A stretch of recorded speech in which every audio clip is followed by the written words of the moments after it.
Tuwing linggo, si Mario Perez, isang lalaking napakayaman at makapangyarihan, ay tahimik na bumibisita sa sementeryo kung saan nakalibing ang kanyang anak. Sa loob ng mahigit 10 taon, pasan niya ang bigat ng pagkawala na iyon. Ngunit isang gabi, habang ang huling sinag ng araw ay unti-unting nawawala sa likod ng mga puno, may kakaibang nangyari. Isang batang babae ang biglang lumitaw sa tabi ng lapida. Ang kanyang kapansin-pansing asul na mga mata ay nakatitig kay Mario. Wala siyang sinabi. Tinitigan lang niya ito ng may nakakabinging lalim, nakakatakot halos. Naglaho siya ng tahimik tulad ng kanyang pagdating, naglaho sa papadilim na paligid ng dapit-hapon, ngunit may kakaiba. Habang papalis na si Mario, may napansin siyang nakakakilabot.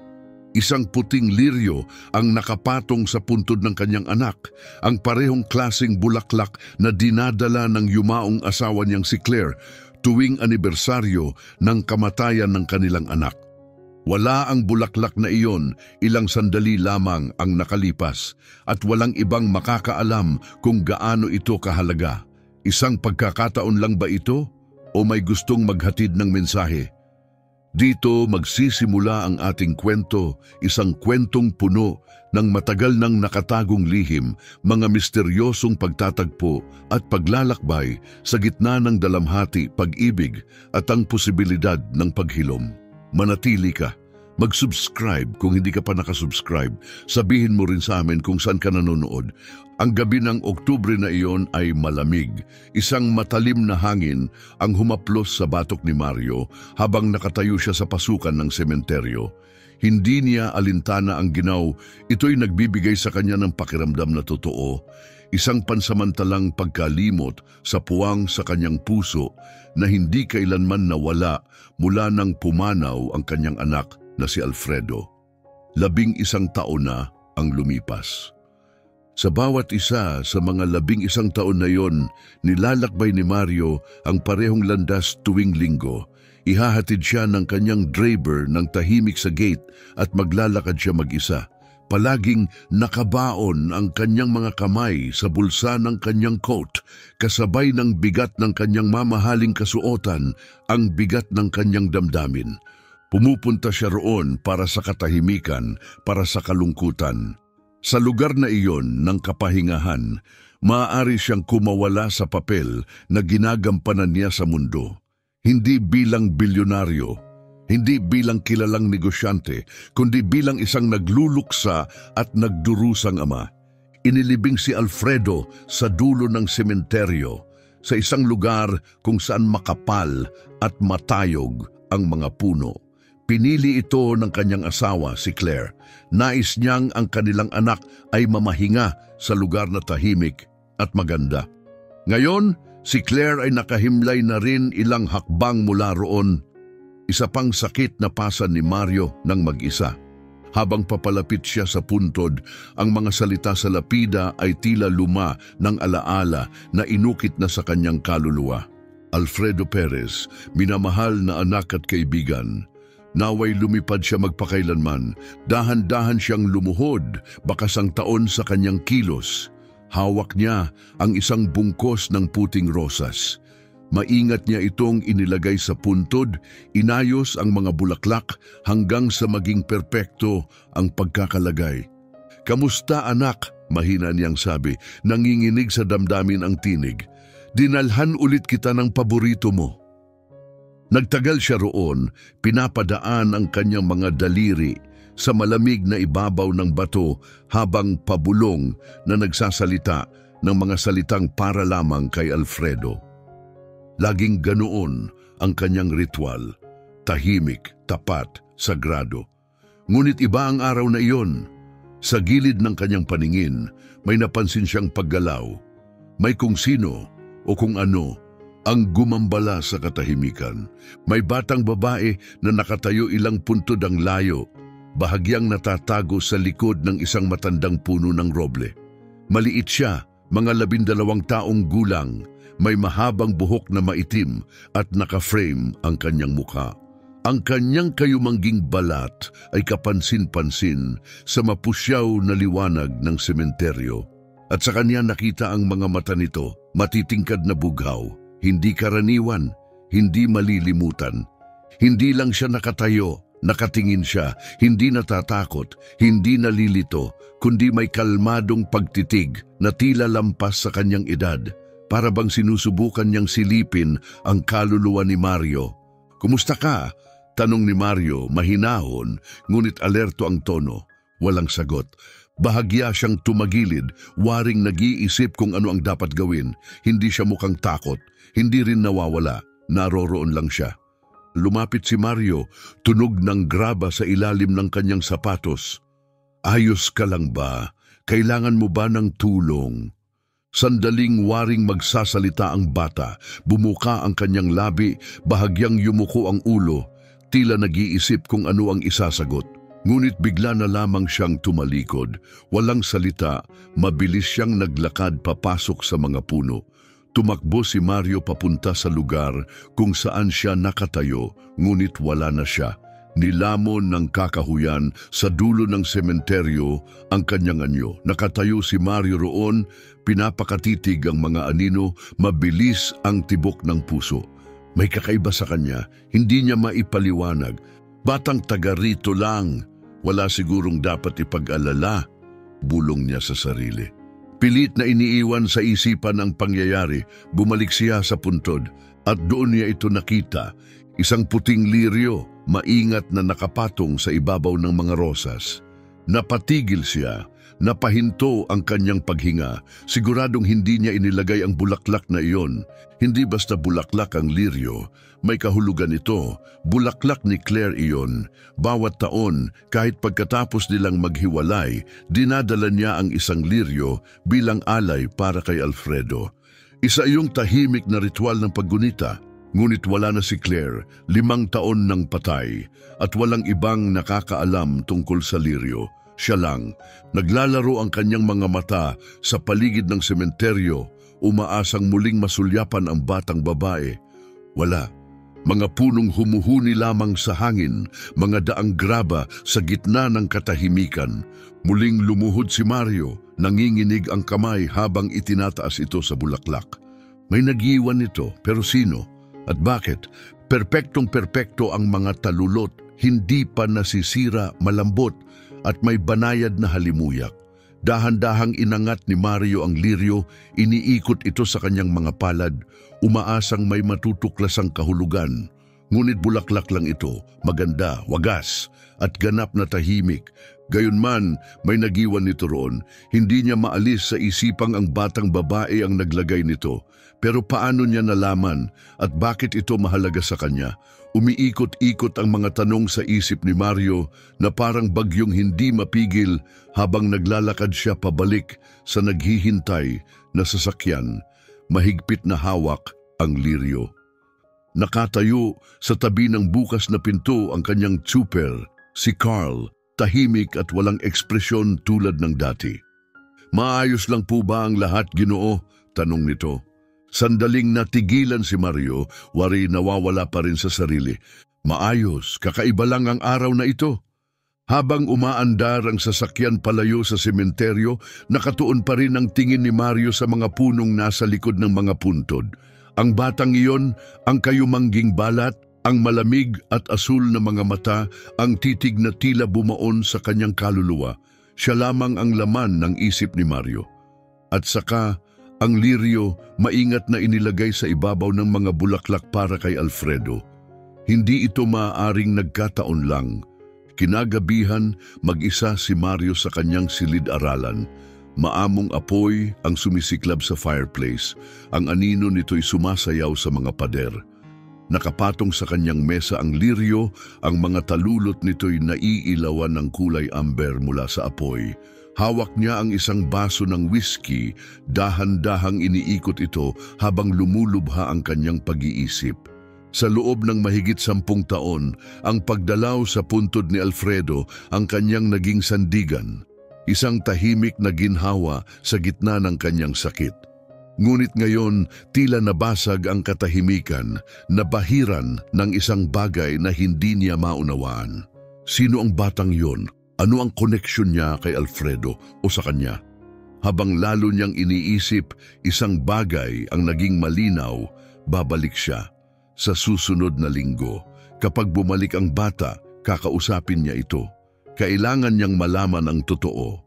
Sa unang pagkakataon matapos ang maraming taon, nakaramdam siya ng ibang damdamin bukod sa dalamhati, pag-uusisa, matulis, mapilit at imposibleng baliwalain. Pagdating ng linggo, mabigat ang kanyang pakiramdam sa pag-asa. Buong linggo siyang ginambala ng alaala ng bata. Ang asul na mga mata, ang tahimik na pagdating at paglaho, at higit sa lahat, ang liryo. Ang liryo ni Claire. Tanging siya at si Claire lang ang nakakaalam ng kahulugan nito. Pagbaba niya ng kotse sa harap ng sementeryo, inayos ni Mario ang kanyang coat. Tiningnan siya ni Carl nang may pagtataka ngunit walang sinabi. Hindi pa niya ito kinukwento sa kahit sino. Ang misteryong ito ay para lamang sa kanya. Hanggat hindi niya ito nauunawaan, hindi pa siya handang magsalita. Tahimik ang kanyang lakad patungo sa puntod ni Alfredo. Malamig ang hangin, may bahid ng papalapit na taglamig. Tumutunog ang graba sa ilalim ng kanyang sapatos at ang tanging kasabay ay ang kaluskos ng tuyong dahon. Bitbit niya ang kanyang karaniwang mga puting rosas, ngunit habang papalapit siya, napatigil siya. Nandoon na ang bata. Nakaluhod sa harap ng lapida ni Alfredo, ang kanyang mahabang buhok ay nakabagsak na tila belo. Mukhang payapa siya. Hindi lang basta nakatayo ngayon, tila nananalangin siya, magkakabit ang mga kamay, gumagalaw ang labi sa isang bulong na hindi marinig ni Mario. Napakahiwaga ng tagpong iyon, kaya hindi makagalaw si Mario. Totoo ba ito? O guni-guni lang? Sa wakas, lumapit siya. Tumunog ang graba sa ilalim ng kanyang mga paa. Lumingon ang bata. Muli silang nagkatitigan. Ang parehong asul na mata, matalim tulad ng yelo, puno ng damdaming hindi niya mabigyan ng pangalan. Ngunit ngayon, may takot sa kanyang mukha. Lumaki ang mga mata nito. Sandali, mahinahon sabi ni Mario, nakataas ang mga palad. Hindi kita sasaktan, gusto ko lang makipag-usap. Ngunit tumalikod siya at tumakbo, mabilis at magaan ang katawan. Sumagitsit siya papasok sa mga puno. Ang kanyang buhok ay tila aninong lumilipad sa hangin. Hindi nag-isip si Mario, tumakbo siya, ngunit mabagal na ang kanyang katawan. Habol ang hininga. Pakiusap, sigaw niya mas malakas ngayon. Hintay lang, kausapin mo ako.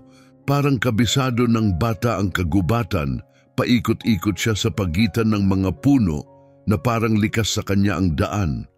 Pinilit ni Mario, bagaman matagal na siyang hindi tumatakbo. Hanggang sa natapilok siya sa isang ugat, sumabit ang paa na pasubsob sa puno. Nang siya'y lumingon, wala na ang bata. Nakakainis, bulong niya, hingal, punong-puno ng pagkadismaya. Nakasandal siya sa puno, pinapakalma ang kanyang paghinga.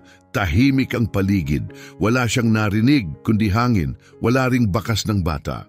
Ngunit may kumislap sa lupa, napukaw ang kanyang pansin, isang munting kinang sa ilalim ng mga puno. Yumuko siya at pinulot ito. Isang lumang pendant, putol ang kadena marahil ay nahila sa kanyang pagtakas.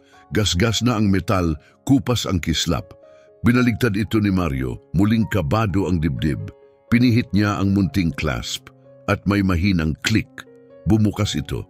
Sa loob ay isang lumang litrato, huminto ang kanyang paghinga, si Alfredo, ang kanyang anak. Kitang-kita sa larawan, mas bata, mga 14 o 15 taong gulang. Ngunit ang nagpapatigil sa kanya ay hindi si Alfredo lang ang nasa larawan. Sa tabi ni Alfredo sa kupas na litrato ay may isang babaeng hindi kilala ni Mario. Kulot at malambot ang buhok nito. At ang kanyang maamong mukha ay tila humahaplos sa alaala ni Mario, ngunit hindi niya mawari kung sino siya. Sino siya at bakit nasa loob ng pendant ang kanyang larawan katabi ng anak ni Mario? Nanatiling nakatayo si Mario, mariing hawak ang pendant habang mabilis na umiikot ang kanyang isipan. Akala niya'y kilala niya ang lahat tungkol sa buhay ni Alfredo, ang mga kaibigan nito, ugali, tagumpay at kabiguan. Ngunit binago ng babaeng ito ang lahat kung totoo ngang sa batang babae galing ang pendant, gaya ng hinala ni Mario, mas malalim pa ang misteryong ito kaysa inaakala niya. Pagbalik niya sa puntod, palubog na ang araw, gumuguhit ng ginintuang anino sa ibabaw ng mga lapida. Inilapag niya ang mga rosas sa puntod ni Alfredo, ngunit wala roon ang kanyang isip. Nasa pendant ito, isang tahimik na bigat sa kanyang bulsa, punong-puno ng tanong. Hindi ito basta-basta lang, hindi basta naglakad-lakad lang ang batang iyon sa sementeryo. May alam siya, may connection siya kay Alfredo sa kung anong paraan at hindi iyon bibitawan ni Mario. Sa loob ng sasakyan, sumulyap si Carl mula sa rearview mirror. Maayos lang po ba kayo, Ginoo? Saglit na natahimik si Mario, kinapa ang malamig na bakal sa bulsa ng coat. Hindi pa, tugon niya mahinahon, ngunit buo ang loob. Kinagabihan, nakaupo si Mario sa malabong liwanag ng kanyang silid-aralan. Mahinang pumuputok ang apoy sa gilid. Nasa ibabaw ng mesa ang pendant, nakabukas na tila pintuang patungo sa nakaraan. Natawagan na ni Mario si Fernando Turner, isang pribadong investigador na lubos niyang pinagkakatiwalaan. Magkikita sila kinabukasan ng umaga. Sumandal si Mario sa kanyang upuan, ang mga anino sa kisame ay sumasayaw sa kumpas ng apoy. Sa loob ng higit isang dekada, inakala niyang ang dalamhati ay ang huling kabanata sa kwento ni Alfredo. Ngunit ngayon, isang bagong kabanata ang nagsimula, puno ng mga tanong, at lahat ito ay nagsimula sa batang hindi pa rin niya kilala. Kinabukasan, nasa opisina ni Mario si Fernando, nakaupo sa tapat niya. Ang makintab na kahoy at halimuyak ng kape ay nagbigay ng mainit at kontroladong pakiramdam, malayo sa gulo sa loob ni Mario. Veteranong investigador si Fernando, matulis ang pakiramdam sa katotohanan. Iniikot niya ang maliit na pendant sa kanyang magaspang na mga kamay. Sinasabi mong sa batang babae ito, galing? Tanong niya. May halong pagdududa pero nag-iisip. Tumango si Mario, hindi mapakali ang mga daliri sa ibabaw ng mesa. Naiwan niya nung tumakbo siya. Sigurado ako, at tingnan mo ang litrato. Si Alfredo yon, pero yung babae. Naputol ang kanyang salita, tila kinikim-kim ang pagkalito. Binuksan ni Fernando ang pendant, tinitigan ng litrato. Ngumiti si Alfredo sa larawan, at sa tabi niya ay nakatayo ang babae, payapa, elegante, hindi pamilyar. Walang personalan, Mario, ani Fernando. Pero matagal na to. Sigurado ka bang hindi mo talaga siya kilala? Sumikip ang panga ni Mario. Kilala ko ang anak ko, 17 siya nang mamatay. Wala siyang panahon para sa ganitong kalaking sikreto. Hindi ko siya kilala, pero kailangan ko siyang makilala. Isinara ni Fernando ang pendant at isinuksok ito sa kanyang jacket. Uumpisahan ko sa kung anong meron tayo. Susubukan kong hanapin kung saan galing ang pendant, baka matuntun natin sa alahero. Tapos sisiyasatin ko ang mga school record at mga lumang litrato ni Alfredo. Kung mahalaga siya, makikita natin siya. Lumapit si Mario, ibinaba ang kanyang tinig. Hindi lang ito tungkol sa babae, pati na rin sa batang iyon. May kakaiba sa kanya kung paano siya tumingin sa akin, kung paano niya alam ang puntod ni Alfredo. Hindi yon aksidente, siya ang susi sa lahat ng ito. Tumango si Fernando ng marahan. Naiintindihan ko, sa kanya ako magsisimula. Tumayo siya, inayos ang coat. Kapag may mas malaki pa rito, ikaw ang unang makakaalam. Pinanood ni Mario habang lumalabas si Fernando, tahimik pa rin ang apoy sa likod niya. Kahit nagawa na ang unang hakbang, mas mabigat ang kanyang pakiramdam. Ang pendant, maliit, inosente, tila pintuang patungo sa bahagi ng buhay ng kanyang anak na hindi niya kailanman nakita. Makaraan ng 3 araw, muling tumawag si Fernando. May nahanap ako, sabi niya, malamig at profesional ang boses.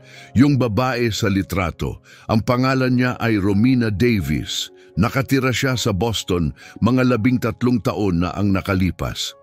Napaupo si Mario ng tuwid. Ay, patay na ba siya? Hindi, sagot ni Fernando. Nawala siya, hindi lang umalis, talagang naglaho. Lumabas lang siya ng apartment isang araw at hindi na bumalik. Naiwan lahat. Walang ID, walang pera, walang bakas. Nireport siya ng landlord nang tumigil siyang magbayad ng renta. Sa kalaunan, ginawang cold case ng pulisya. Mabilis ang tibok ng puso ni Mario. At ang bata? Tanong niya agad. Sandaling natahimik si Fernando. Patuloy ko pa rin siyang hinahanap, pero may isa pang bagay na kailangan mong malaman. Noong nawala si Romina, buntis siya. Para kay Mario, tila isang suntok sa dibdib ang mga salitang iyon. Mariing kumapit si Mario sa gilid ng kanyang mesa, sinusubukang pigilan ang pagkayanig ng kanyang katawan habang hinahabol ng kanyang isipan ang kahulugan ng narinig. Isang nawawalang babae, isang bata, isang pendant na may litrato ni Alfredo. Posible ba talaga ito? Anong ibig mong sabihin, Fernando? Tanong niya. Mahigpit ang tinig, puno ng pag-aalinlangan. Wala pa akong sinasabing sigurado, maingat na sagot ni Fernando.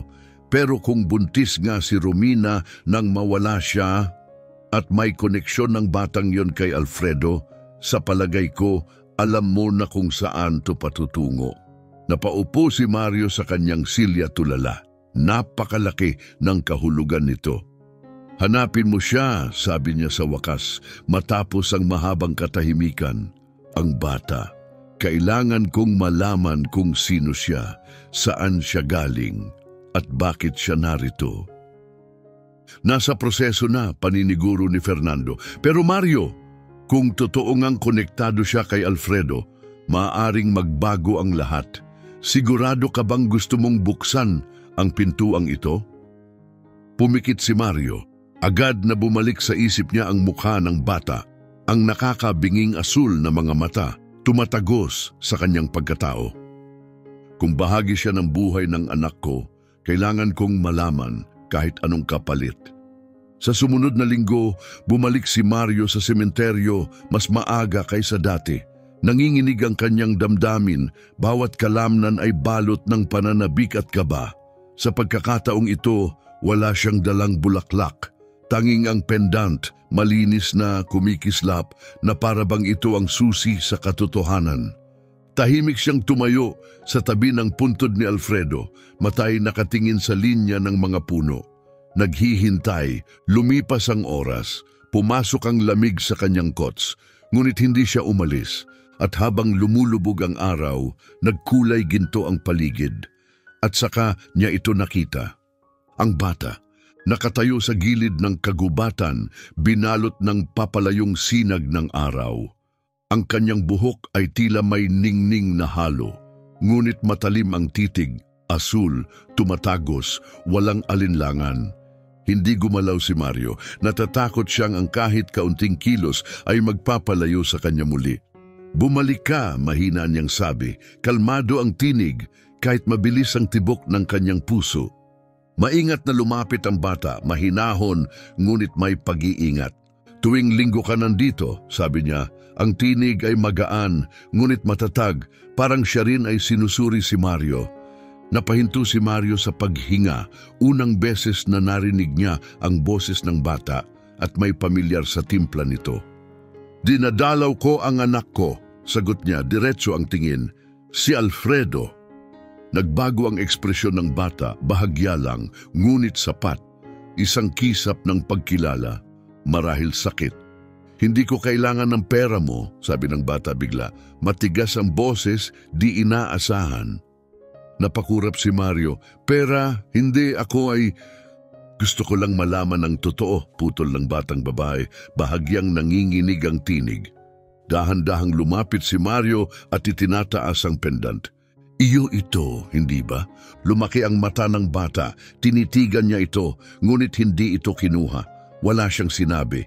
Anong pangalan mo? Tanong ni Mario, mahinahon. Nag-alinlangan siya, tila mabigat ang bawat pantig. Sa wakas, bumulong siya. Carmen, Carmen Davis. Parang kidlat sa dibdib ni Mario. Romina Davis. Litrato ni Alfredo. Pendant. Mga mata ni Alfredo. Lahat ay biglang nag-ugnay. Carmen, sambit ni Mario, halos hindi makapaniwala. Ikaw ang anak ni Romina, hindi ba? Hindi siya sumagot, ngunit ang kanyang katahimikan ay nagsabi ng lahat. Nagsikip ang dibdib ni Mario habang bumabalot sa kanya ang katotohanan.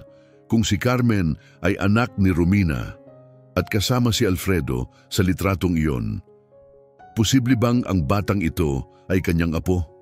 Napuno siya ng pagkamangha at takot. Nakatayo lang siya roon, hindi gumagalaw, humihinga ng malamig na hangin, nakatingin sa batang posibleng bahagi ng kanyang pamilya. Carmen Davis, muling sambit ni Mario, ninanamnam ang pangalan. Tila tama, pamilyar, para bang matagal na niyang alam. Tiningnan siya ng bata, alerto, nakabantay, asul na matay, walang tinatago. Bakit ka nandito? Tanong ni Mario. Anong gusto mo mula sa akin? Nakapulupot ang mga kamay ni Carmen sa gilid. Nang magsalita siya, matatag ang kanyang tinig. Sinabi ko na, hindi pera. Lumapit si Mario, dahan-dahan. Kung ganun, bakit dumadalaw sa puntod ni Alfredo? Bakit mag-iwan ng liryo? Lumingon si Carmen palayo, ang mga matay gumagala sa mga puntod, tila naghahanap ng daan paalis. Kailangan kong malaman kung totoo ka, aniya sa wakas, halos hindi marinig. Napakunot ang noo ni Mario. Totoo? Anong ibig mong sabihin? Napabuntong hininga si Carmen, bahagyang nanginginig. Kailangan kong malaman kung ang lalaking narinig ko sa mga kwento, kung totoo ang mga sinasabi, kung talagang may malasakit ka, kung totoo na kahit matagal na, nandito ka pa rin. Bumitaw si Mario sa huling salita tulad ng isang suntok sa kanyang puso. Wala namang paratang sa boses ng bata, ngunit ang bigat ng kanyang sinabi ay tumagos sa kaibuturan. Matagal na pala siyang nanonood, sinusubukan, naghahanap ng sagot tulad ni Mario. Pinapanood mo ako, bulalas ni Mario, halong pagtataka at hindi makapaniwala. Gaano nakatagal? Matagal na. Sagot ni Carmen, mas malumanay na ang tinig. Muling tumingin ang kanyang mga mata kay Mario at sa unang pagkakataon may nakita itong pagbabago. Isang bahid ng kahinaan, sumisilip sa likod ng kanyang matibay na paningin. Kailangan kong makasiguro na hindi ka lang isa pang pangalan, anya, isa pang kasinungalingan. Umiikot ang isipan ni Mario, pilit binubuo ang mga piraso ng katotohanan kung paano ang batang ito, si Carmen, ay konektado sa buhay ni Alfredo. Carmen, nagsimula siyang dahan-dahan, kailangan kong maintindihan. Ang ibig mong sabihin ba, si Alfredo, ang anak ko, siya. Tatay ko siya, sabi ni Carmen, putol sa kanyang tanong. Nanginig ang boses sa bigat ng kanyang sinabi. Si Alfredo Perez ang tatay ko. Parang nawala ang lupa sa ilalim ng mga paa ni Mario. Sa loob ng maraming taon, iniyakan niya si Alfredo bilang isang bata, isang binatilyong 17, nakapirmi sa alaala. Ngunit ngayon, nakatayo sa harap niya ang isang buhay na ebidensya, isang bahagi ni Alfredo na nananatiling buhay. Paano? Sambit niya, halos hindi makalabas ang salita sa bibig. Paano ito naging posible? Nakapulupot ang mga braso ni Carmen sa kanyang katawan, matigas ang tinig. Ang nanay ko, si Romina, nagsabi ng ilang bagay, hindi lahat, kaunti lang. Sabi niya mabait si Alfredo, bata pa, at hindi niya alam ang tungkol sa akin. Ayaw niyang sirain ang buhay niya. Sumikip ang dibdib ni Mario. Ang ideya na hindi alam ni Alfredo ang lahat ay tumama sa isang malalim na sugat. Hindi niya alam, bulong ni Mario, tila para sa sarili. Sasabihin niya sa akin, hindi niya basta-basta tatalikuran ng ganito. Naniniwala na rin ako ngayon, sagot ni Carmen, mas matalim ang tono. Pero hindi siya ang pumili, di ba? Inilayo ako ng nanay ko sa lahat, kasama ka. At pagkatapos, bigla siyang nawala. Napakunot ang noo ni Mario. Nawala? Anong ibig mong sabihin? Nanginig ang mga kamao ni Carmen. Ibig kong sabihin, isang araw iniwan niya ako sa kapitbahay.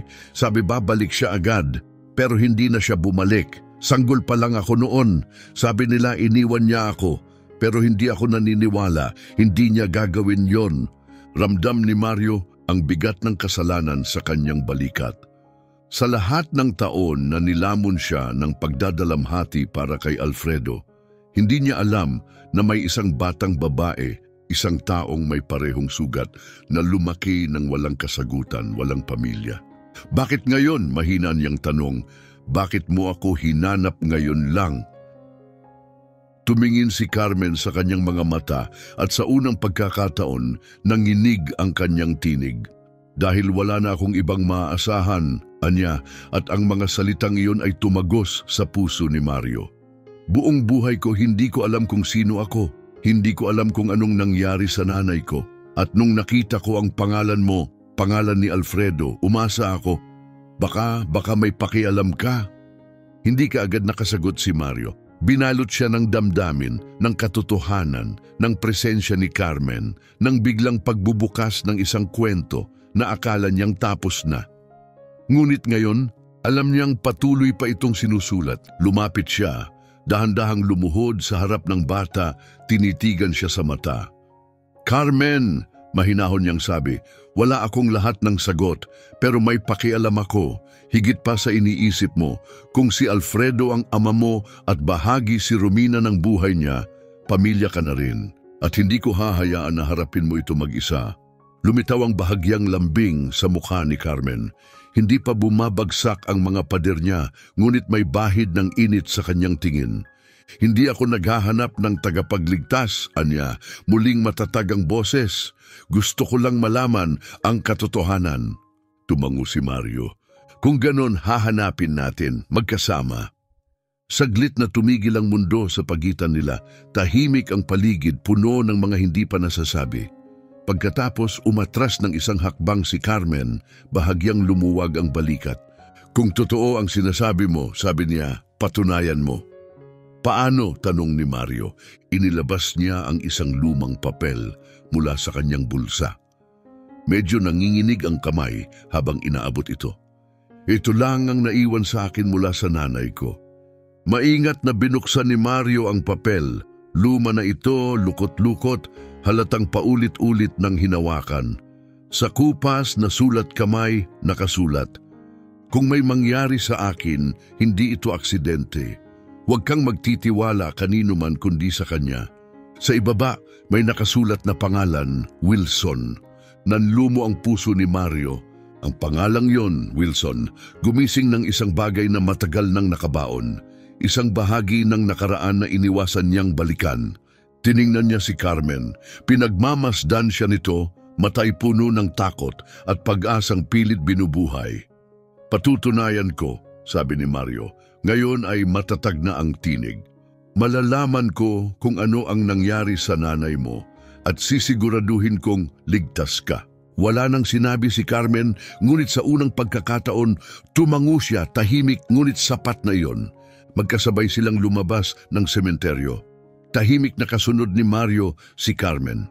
Ang pangalan na Wilson ay paulit-ulit na umuugong sa kanyang isipan na parang multo. Hindi na ito basta kwento ng pagkawala. Isa na itong misteryo, umaabot mula sa nakaraan, humahabi sa kasinungalingan, lihim at sa isang bagay na mas madilim pa sa inaasahan niya. Pagbalik nila sa bahay, paikot-ikot si Mario sa kanyang silid-aralan, hawak pa rin ang sulat. Wilson, isang piraso ng puzzle na pamilyar, ngunit hindi pa rin niya maikabit. Sa kabilang panig ng silid, nakaupo si Carmen sa isang leather na upuan, naninigas ang katawan, nakayakap sa sarili na tila sandatang pananggalang. Sumama siya kay Mario matapos ang mahabang katahimikan, ngunit malinaw ang sinabi niya, hindi siya narito para sa aliw. Gusto ni Carmen ang katotohanan at ganun din si Mario. Wilson, bulong ni Mario habang marahang hinihagod ang kanyang buhok na may uban. Ang pangalan ay parang tinik na kumakapit sa gilid ng kanyang alaala. Nakatayo si Fernando Turner sa tabi ng fireplace, nakapulupot ang mga braso, ang mukha ay walang mabasang emosyon. Pamilyar ba sa iyo ang pangalang yun? Tanong ni Mario. Bahagyang tumango si Fernando, nag-iisip, maaaring kahit sino, abogado, bangkero o baka nasa administrasyon. May kilala ka bang may pangalang yon na konektado sa kumpanya? Napakunot ang noo ni Mario habang sinusuyod ang mga sulok ng kanyang alaala. Unti-unting tumango. May isang Henry Wilson, abogado siya ng kumpanya noon. Siya ang humawak ng mga masesilang usapin, pero umalis siya hindi nagtagal matapos mamatay si Alfredo. Nagbago ang ekspresyon ni Fernando, naging matalim. Umalis? Bakit? Umiling si Mario. Hindi ko na matandaan. Magulo ang panahong yon. Hindi kami nag-uusap ni Claire. Ang negosyo ay halos bumagsak at sa totoo lang, ang tanging iniintindi ko lang noon ay si Alfredo. Biglang sumingit si Carmen, matalim at malinaw ang boses. Anong klaseng mga kaso ang hinawakan niya? Napatingin si Mario sa kanya, nagulat sa apoy sa kanyang tinig. Ang mga mata nito, mga mata ni Alfredo ay nakatuon sa kanya. Mga sensitibong kaso, aminado si Mario, mga merger, legal na paglilinis, kahit anong pwedeng makasira sa imahe ng Perez Industries sa publiko. Yumuko si Carmen, mariing hawak ang mga braso ng upuan. Sa tingin mo may kinalaman siya sa mama ko, sa nangyari sa kanya? Tumingin si Mario kay Fernando, saka muling tumingin kay Carmen. Hindi ko alam, sagot niya ng maingat, pero yan ang unang hakbang, dun tayo magsisimula. Tumango si Fernando, kung nawala si Wilson matapos mamatay si Alfredo, may bakas tayong pwedeng sundan at susundan ko yan. Lumambot ang tono ni Mario nang tumingin siya kay Carmen. Binanggit ba ng nanay mo ang pangalang Wilson kailanman? Nag-alinlangan si Carmen, nilalaro ang manggas ng kanyang sweater. Hindi, walang pangalan, pero palagi siyang takot. Noon hindi ko maintindihan, pero ngayon, bumagsak ang kanyang tingin sa sahig, naputol ang boses. Sumakit ang puso ni Mario, ang batang ito, ang kanyang apo, ay lumaki sa takot. Hinahabol ang multo ng isang ina na bigla na lang nawala. Lumuhod siya sa tabi nito, mahina ngunit matatag ang tinig. Carmen, pinapangako ko sa iyo, malalaman natin kung ano talaga ang nangyari sa kanya. Hindi ka na mag-isa. Sa isang iglap, tila nabasag ang matibay na panlabas ni Carmen. Tiningnan niya si Mario, waring hinahanap ang katotohanan sa kanyang mukha. Matapos ang ilang segundo, tumango siya, bahagya at may pag-iingat. Sige, bulong niya, pero walang kasinungalingan, walang sikreto. Tumayo si Mario. Sang-ayon ako, hahanapin ni Fernando si Wilson at doon tayo magsisimula. Kinabukasan, tumawag si Fernando, dala ang bagong impormasyon. May nakuha ako, anya, masinsina ng boses. Hindi lang basta umalis si Wilson sa kumpanya, naglaho siya. Walang bakas, walang tirahan, walang kontak. Tumindig si Mario, hawak ang telepono na parang bakal. Anong ibig mong sabihin? Ibig kong sabihin ayaw niyang matagpuan, sagot ni Fernando. Pero may nakuha akong bank account sa pangalan niya, isang deposito, halagang $250,000 ang pumasok bago siya mawala. Nabagsakan si Mario ng kaba. Mula saan? May katahimikan. Pagkatapos ay sagot ni Fernando. Mula sa isa sa sarili mong subsidiaries, Mario. Lahat ng trail ay papunta sa Perez Industries. Tumama ang mga salita na parang suntok sa sikmura. Naglakad-lakad si Mario, hindi mapakali. Ibig mong sabihin, may taong mula sa sarili kong kumpanya ang nagbayad sa kanya para maglaho? Ganon ang lumalabas, sabi ni Fernando. Pero mas malalim pa ito. Hindi lang basta abogado si Wilson, may koneksyon siya sa mga taong gumagalaw sa anino. Kung may gustong patahimikin si Romina, maaaring si Wilson ang nag-ayos noon. Maring hinigpitan ni Mario ang hawak sa telepono. Hanapin mo siya, kahit anong kailangan. Gagawin ko, pangako ni Fernando. Pero kung saan man ito tumungo, dapat handa ka. Hindi ito magiging madali. Binaba ni Mario ang telepono, puno ng kaba ang isipan. Ang ideya na may tao mula sa sarili niyang kumpanya na maaaring may kinalaman sa pagkawala ni Romina ay halos hindi niya matanggap. Pero hindi na siya pwedeng umatras ngayon. Kinagabihan, magkasamang nakaupo sina Mario at Carmen sa sala. Mahinang pumupukpok ang apoy sa fireplace, ngunit tila walang init sa pagitan nila. Ikinuwento ni Mario ang lahat sa kanya. Tungkol kay Wilson, ang misteryosong bayad at ang koneksyon sa kumpanya. Nakaupo si Carmen sa tapat niya, tahimik at walang mabasang damdamin sa mukha. Sa tingin mo pinatay siya? Anya, diretso, walang emosyon. Nag-alinlangan si Mario. Hindi ko alam, pero may gustong mawala siya at naniniwala akong konektado ito kay Alfredo kahit paano. Maring sinarado ni Carmen ang panga. Hindi man lang siya nakilala ni Alfredo, aniya ng may pait. At ngayon inaasahan mong maniwala ako na may pumatay sa nanay ko para lang itago yon. Maingat na inilagay ni Mario ang kamay sa ibabaw ng kanya. Bahagyang umiwas si Carmen, ngunit hindi siya umatras. Malalaman natin ang totoo, mahinang sabi ni Mario, kahit masakit, kahit mahirap. Tumingin si Carmen sa kanya, ang kanyang asul na mga mata ay nagniningas sa sakit at sa isang mas malalim na damdamin, paninindigan. Mas mabuti pang seryoso ka, sabi ni Carmen, matigas ang boses, tila bakal. Dahil kung hindi, ako na mismo ang kikilos. Tumango si Mario, lumalalim ang kanyang paninindigan.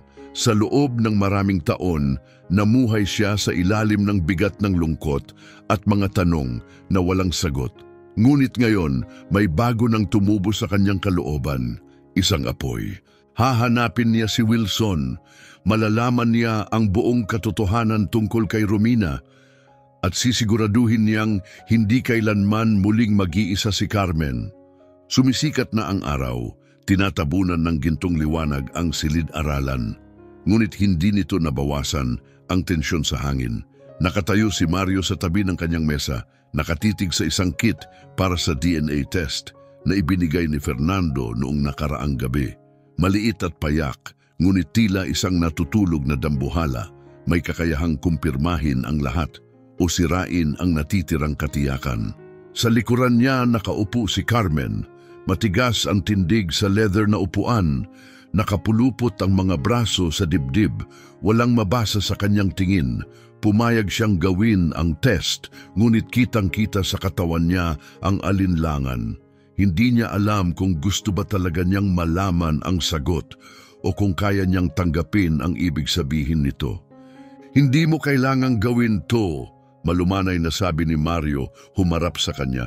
Kung hindi ka pa handa, handa na ako, putol ni Carmen. Kalma ang tinig, ngunit tagos ang talim. Buong buhay ko naghahanap ako ng sagot. Hindi ako titigil ngayon. Napalunok si Mario at tumango. Sige! Umupo siya sa harap ni Carmen, binuksan ang test kit at ipinaliwanag ang proseso, isang simpleng swab lang. Pag naipadala na natin, may resulta na tayo sa loob ng 1 linggo. Walang imik, yumuko si Carmen, kinuha ang swab at marahang ipinahid sa loob ng kanyang pisngi. Mabilis at tiyak ang kilos. Ibinigay niya ito pabalik at tumingin kay Mario, matatag, hindi natitinag. Gumaya si Mario, maingat ding kumuha ng sample. Nang maiselyo na ang mga sobre, muli siyang tumingin sa kanya. Ano man ang lumabas sa test, hindi ka nag-iisa, pangako ko yan. Hindi sumagot si Carmen, ngunit bahagyang lumambot ang kanyang tingin. At para kay Mario, sapat na yun sa ngayon. Ang mga sumunod na araw ay parang torture. Pinuno ni Mario ang kanyang schedule. Mga meeting, tawag, kahit ano para hindi isipin ang resultang hinihintay. Ngunit tuwing tumitigil siya, bumabalik ang mga alinlangan. Sa gabi, umiinom siya ng scotch sa tabi ng apoy, nakatitig sa mga apoy na tila may sinasabi. Si Carmen naman ay nanatiling tahimik at malayo. Kadalasan ay nasa guest room lang siya at kung makipag-usap man ay saglit lang. Iginagalang ni Mario ang espasyo niya. Alam niyang mabigat din ito para sa kanya, ngunit hindi niya maiwasan ang guilt. Kung si Alfredo nga ang ama niya, ibig sabihin mas higit pa ang nawala kay Mario kaysa akala niya. At si Carmen, lumaki na walang kaalaman, walang pamilya. Paminsan-minsan tumatawag si Fernando, ngunit si Henry Wilson ay parabang nilamon na ng lupa. Malinis ang pagkaputol ng bakas. Kung sino man ang nagbayad para siya'y mawala, siniguradong hindi na siya mahahanap. Hanggang sa dumating ang tawag, tumibok ng mabilis ang puso ni Mario habang sinasagot ang telepono. Narinig niya ang boses ni Fernando, matatag ngunit seryoso. May resulta na ako. Nagsikip ang lalamunan ni Mario. Sabihin mo. Saglit na katahimikan, match 79.9%. Pumikit si Mario. Inaasahan na niya ito, ngunit ang mismong kumpirmasyon ay tila pagkilos ng buong mundo sa ilalim ng kanyang mga paa. Salamat, mahina niyang sabi. Okay ka lang ba? Tanong ni Fernando mahinahon. Magiging ayos din ako, tugon ni Mario. Magpatuloy ka. Hindi pa tayo tapos. Kinagabihan, nakita ni Mario si Carmen sa hardin. Nakaupo siya sa isang bangko, yakap ang mga tuhod, nakatingin sa lumulubog na araw. Ang natitirang liwanag ay nagbigay sa kanya ng gintong halo. Hindi siya lumingon nang lumapit si Mario pero alam niyang naroon siya. Match, mahina niyang sabi, ikaw ang anak ni Alfredo. Bumuga ng hangin si Carmen mabagal, bahagyang lumuwag ang mga balikat niya. Inaasahan ko na bulong niya. Umupo si Mario sa tabi niya, hindi alam kung paano sisimulan ang bigat ng mga salitang gustong bitawan. Sa sandaling iyon, wala nang halaga ang pera, wala ang katayuan. Ang mahalaga ay katotohanan. Patawad. Sa wakas ay sabi niya makapal ang tinig. Patawad at hindi nalaman ni Alfredo. Patawad na ikaw ang nagdusa, mag-isa. Lumingon si Carmen, nanginginig ang panga.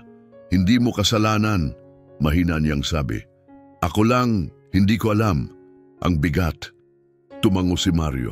Totoo, pero hindi mo na kailangang pasanin to mag-isa.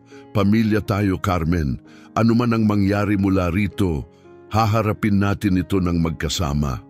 Sa wakas, nabiyak ang matibay na pader ni Carmen. Lumingon siya sa kanya, ang mga asul na matay kumikislap. Hindi lang sa sakit, kundi sa isang bagay na mas malalim. Pag-asa. Totoo ba? Yan? Mahina niyang tanong. Halos takot umasa. Marahang ipinatong ni Mario ang kanyang kamay sa balikat niya. Totoo, matatag niyang sagot. Bawat salita. Apo kita, Carmen, sabi ni Mario, matatag ngunit puno ng damdamin ng tinig. At gagawin ko ang lahat para protektahan ka. Bahagyang tumango si Carmen, mahigpit ang pagkakapiit ng labi habang pinipigil ang unos sa kanyang mga mata. May isa pa, aniya pagkatapos ng sandaling katahimikan.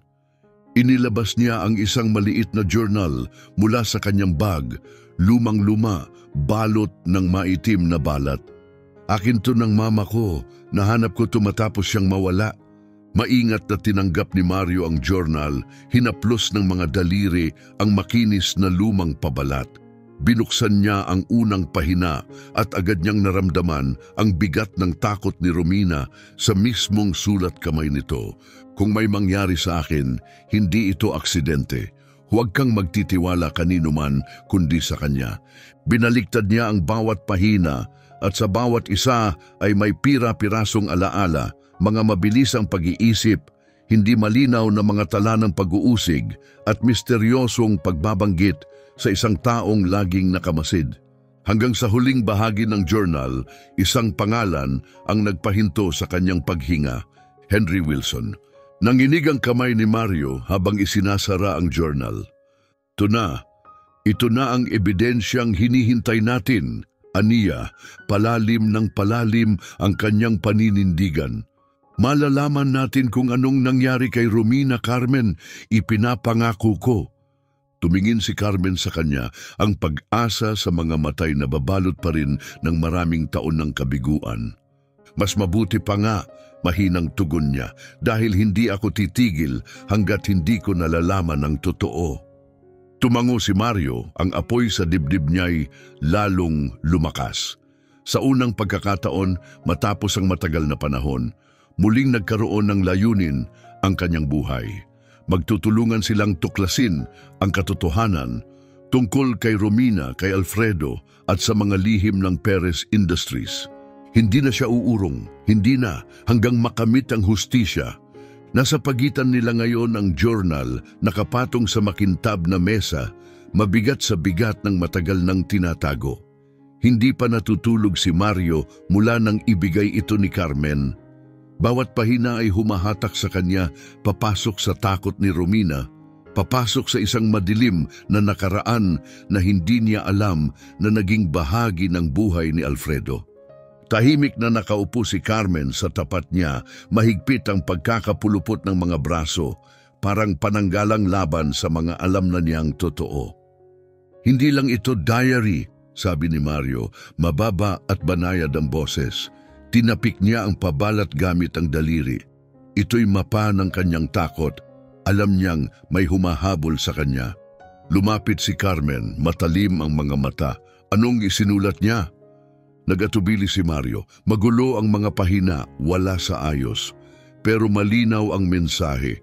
Binuksan niya ang isa sa huling pahina at itinulak ang libro palapit kay Carmen. Basahin mo to. Tinapik ni Carmen ang papel, binasa ng mahina. Nakita ko na naman siya ngayon. Tinitingnan niya ako. Alam kong siya iyon. Binalaan nila ako na ganito ang mangyayari kung magsasalita ako. Pero hindi ko kayang mabuhay ng ganito. Nararapat malaman ni Alfredo, sasabihin ko na, kailangan ko. Kung may mangyari sa akin, hindi ito aksidente. Nanginig ang boses ni Carmen, maingat niyang isinara ang journal, nanginginig ang mga kamay. Natakot siya, bulong niya. Gusto niyang sabihin sa kanya, sa tatay ko, pero hindi na niya nagawa. Nagdilim ang ekspresyon ni Mario. Hindi, may pumigil sa kanya.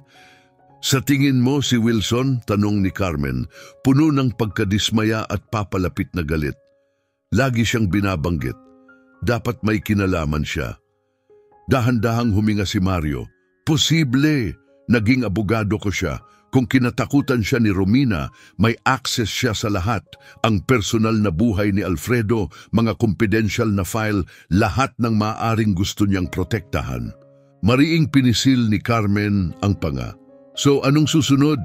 May pangalan ka pero wala siya. Paano natin siya mahahanap? Bago pa man makasagot si Mario, tumunog ang kanyang telepono. Nakalagay sa screen ang pangalan ni Fernando Turner. Si Fernando, mabilis na sabi ni Mario. Anong meron? Mabilis at mabigat ang boses ni Fernando. Mario, masama to. Nakahanap ako ng bahagi ng lumang file ni Wilson sa company archive. Hindi buo, pero may transaksyon doon. Malaking halaga ng pera, bayad bago siya nawala. Para kanino? Tanong ni Mario. Isang lalaking nagngangalang Alberto Hale. Napakunot ang noo ni Mario. Hindi ko siya kilala. Hindi mo talaga siya makikilala. Sagot ni Fernando. Hindi siya empleyado. Inimbestigahan ko, si Hale ay ginagamit ng mga kumpanyang may kailangan ng maduming trabaho, mga banta, paglalaho, yung mga bagay na hindi dapat na iuugnay sa kanila. Nanginig ang tiyan ni Mario. Gusto mong sabihin, si Wilson ang kumuha sa lalaking ito para hanapin si Romina? Hindi ako sigurado, sagot ni Fernando. Pero tugma ang background niya. Konektado sa mga kaso ng pananakot, pinaghihinala ang pagpatay, pero walang nasasampa. Maingat siya. Maring kumapit si Mario sa mesa. Alam mo ba kung nasaan siya ngayon? Wala pa, sagot ni Fernando, pero hinahanap ko na siya. Hanapin mo siya, malamig na sabi ni Mario, anuman ang kailangan. At kapag nahanap mo siya, sabi ni Mario, matigas ang tinig na may halong damdamin, ako mismo ang kakausap sa kanya. May katahimikan, sumagot si Fernando, mahinang boses, puno ng babala.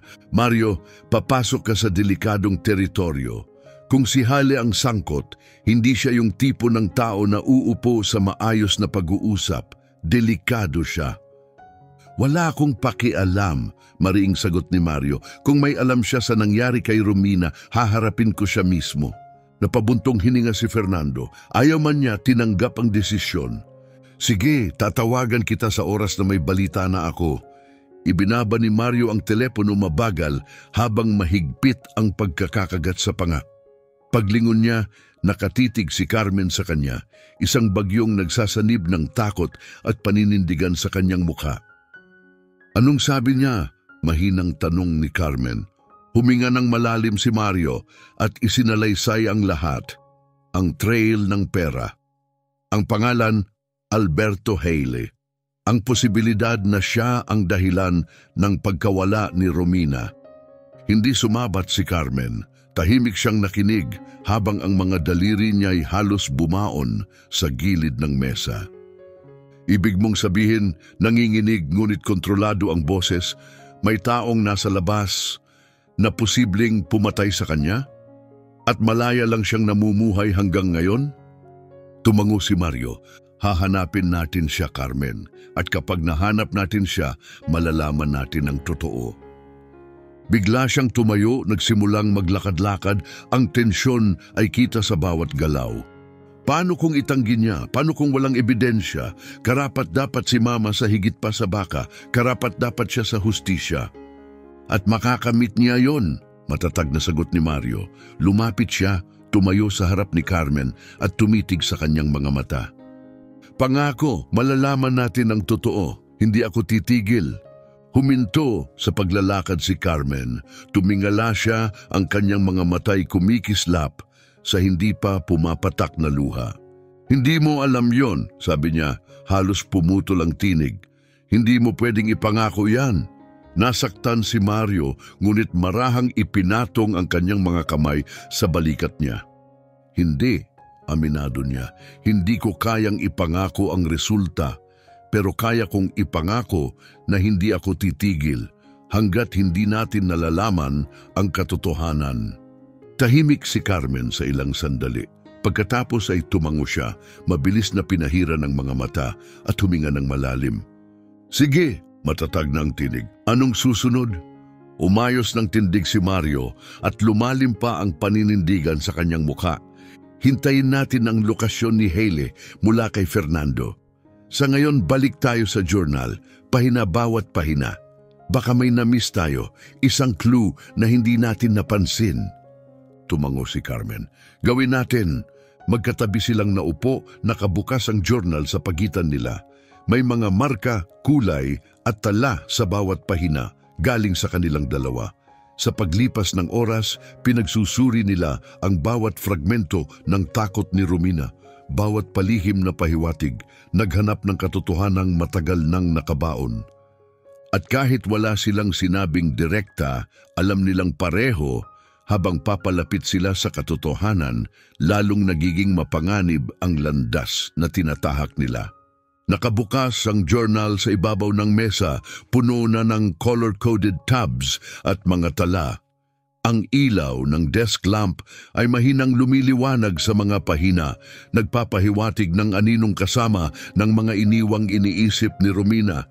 Sa kabila ng mahabang paghahanap, wala pa ring malinaw na koneksyon kina Henry Wilson o Alberto Hale. Tanging mga babala, takot at katahimikan. Hanggang sa basagin ng tunog ng telepono ang katahimikan. Mabilis na sinagot ni Mario. Fernando, anong meron? Nahanap ko na siya, sagot ni Fernando. Si Alberto Hale. Humigpit ang hawak ni Mario sa telepono. Nasaan siya? Nakatira siya sa isang maliit na bayan malapit sa Chicago. May alias, hindi nakikihalubilo, puro cash ang trabaho. Halatang wala sa radar. Hindi siya nagtatago sa batas. Nagtatago siya sa kung sino man ang nagbayad sa kanya. Sa tingin ko, ayaw nilang magsalita siya. Tumingin si Mario kay Carmen. Nakapako ang tingin nito sa kanya, naghihintay. Pwede mo ba siyang ayusin ng pagkikita? Tanong ni Mario. Nag-alinlangan si Fernando. Mario, hindi mo basta-basta kinakausap ang gaya ni Hale. Mapanganib siya. Kapag naramdaman niyang banta ka, papatayin ka niya. Wala akong pakialam, malamig na sagot ni Mario. Ayusin mo. Kailangan kong makuha ang katotohanan. May katahimikan bago sumagot si Fernando. Sige, kakausapin ko siya. Pero may kasama tayong seguridad. Magdadala ako ng backup, just in case.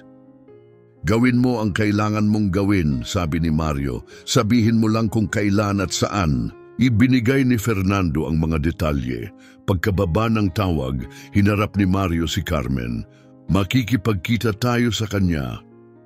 Lumaki ang mga mata ni Carmen. Sa unang pagkakataon sa mga nakalipas na araw, kitang-kita ang takot. Si Alberto Hale, ang lalaking posibleng pumatay sa mama ko. Oo, sagot ni Mario. At kung may alam siya, kahit kaunti, pipilitin kong magsalita siya. Lumalalim ang paghinga ni Carmen, nanginginig ang tinig ngunit tiyak. Sasama ako. Umiling agad si Mario. Hindi pwede. Mapanganib. Kung tama si Fernando tungkol kay Hale, hindi ko hahayaang malagay ka sa panganib. Siya ang mama ko. Singhal ni Carmen, tumataas ang boses kasabay ng damdamin. Kung may alam siya sa nangyari sa kanya, kailangan kong marinig yon, karapatan kong malaman. Bubukas sana ang bibig ni Mario para sumagot, ngunit ang tingin sa mga mata ni Carmen ang nagpahinto sa kanya. Hindi ito pagrebelde ng isang dalagita, isa itong paninindigan ng isang batang babaeng pinatahimik ng buong buhay niya sa pamamagitan ng kawalan at kalahating katotohanan. Hindi siya humihingi ng permiso. Kinukuha niya ang karapatang malaman. Napilitan siyang tumango. Sige, pero manatili kang malapit sa akin. Kapag may naramdamang kakaiba, umalis ka agad, walang tanong, walang pag-aalinlangan. Sang-ayon, sagot ni Carmen. Mariin ang panga at naniningas ang paninindigan. Kinabukasan ng gabi, magkasamang nakaupo sina Mario at Carmen sa loob ng isang itim na SUV nakaparada sa anino ng isang luma at sirasirang paradahan sa labas ng lungsod ng Chicago. Tahimik sa loob ng sasakyan, mabigat, puno ng pag-aantabay. Si Fernando ang nasa manibela, isang kamay malapit sa baril sa tagiliran. Dalawa pang tauhan ang naghihintay sa isa pang sasakyan. Tahimik na paalala na delikado ang kanilang pupuntahan. Nasa loob siya, sabi ni Fernando, itinuro ang maruming diner sa kabila ng kalsada. Ang kumukurap na neon sign ay tila babala. Tuwing Martes siya nandyan, tahimik lang, hindi gumagawa ng gulo. Tumingin si Mario kay Carmen. Nakatayo siya ng tuwid, mahigpit ang hawak sa kanyang mga kamay. Lahat ng kalamnan sa katawan niya ay tila handang sumabog. Handa ka na ba? Mahinang tanong ni Mario. Tumangulang si Carmen, ang kanyang asul na mga mata ni Alfredo ay nagniningas ng determinasyon. Tara na! Sa loob ng diner, madilim at luma ang paligid. Amoy mantika sa hangin at ang mga silya at mesa ay tila hindi na upgrade sa loob ng ilang dekada. Sa dulo ng silid, may isang lalaking nag-iisa. Nakayuko sa kape, Alberto Hale. Mas matanda kaysa sa inakala ni Mario. Ubanin na ang buhok, ang mukha'y inukit ng matitigas na taon pero may matalim sa likod ng kanyang mga mata. Isang instinct na hindi nawawala kahit gaano pa katagal siyang wala sa sirkulasyon. Nang lumapit sila, tumingala si Hale.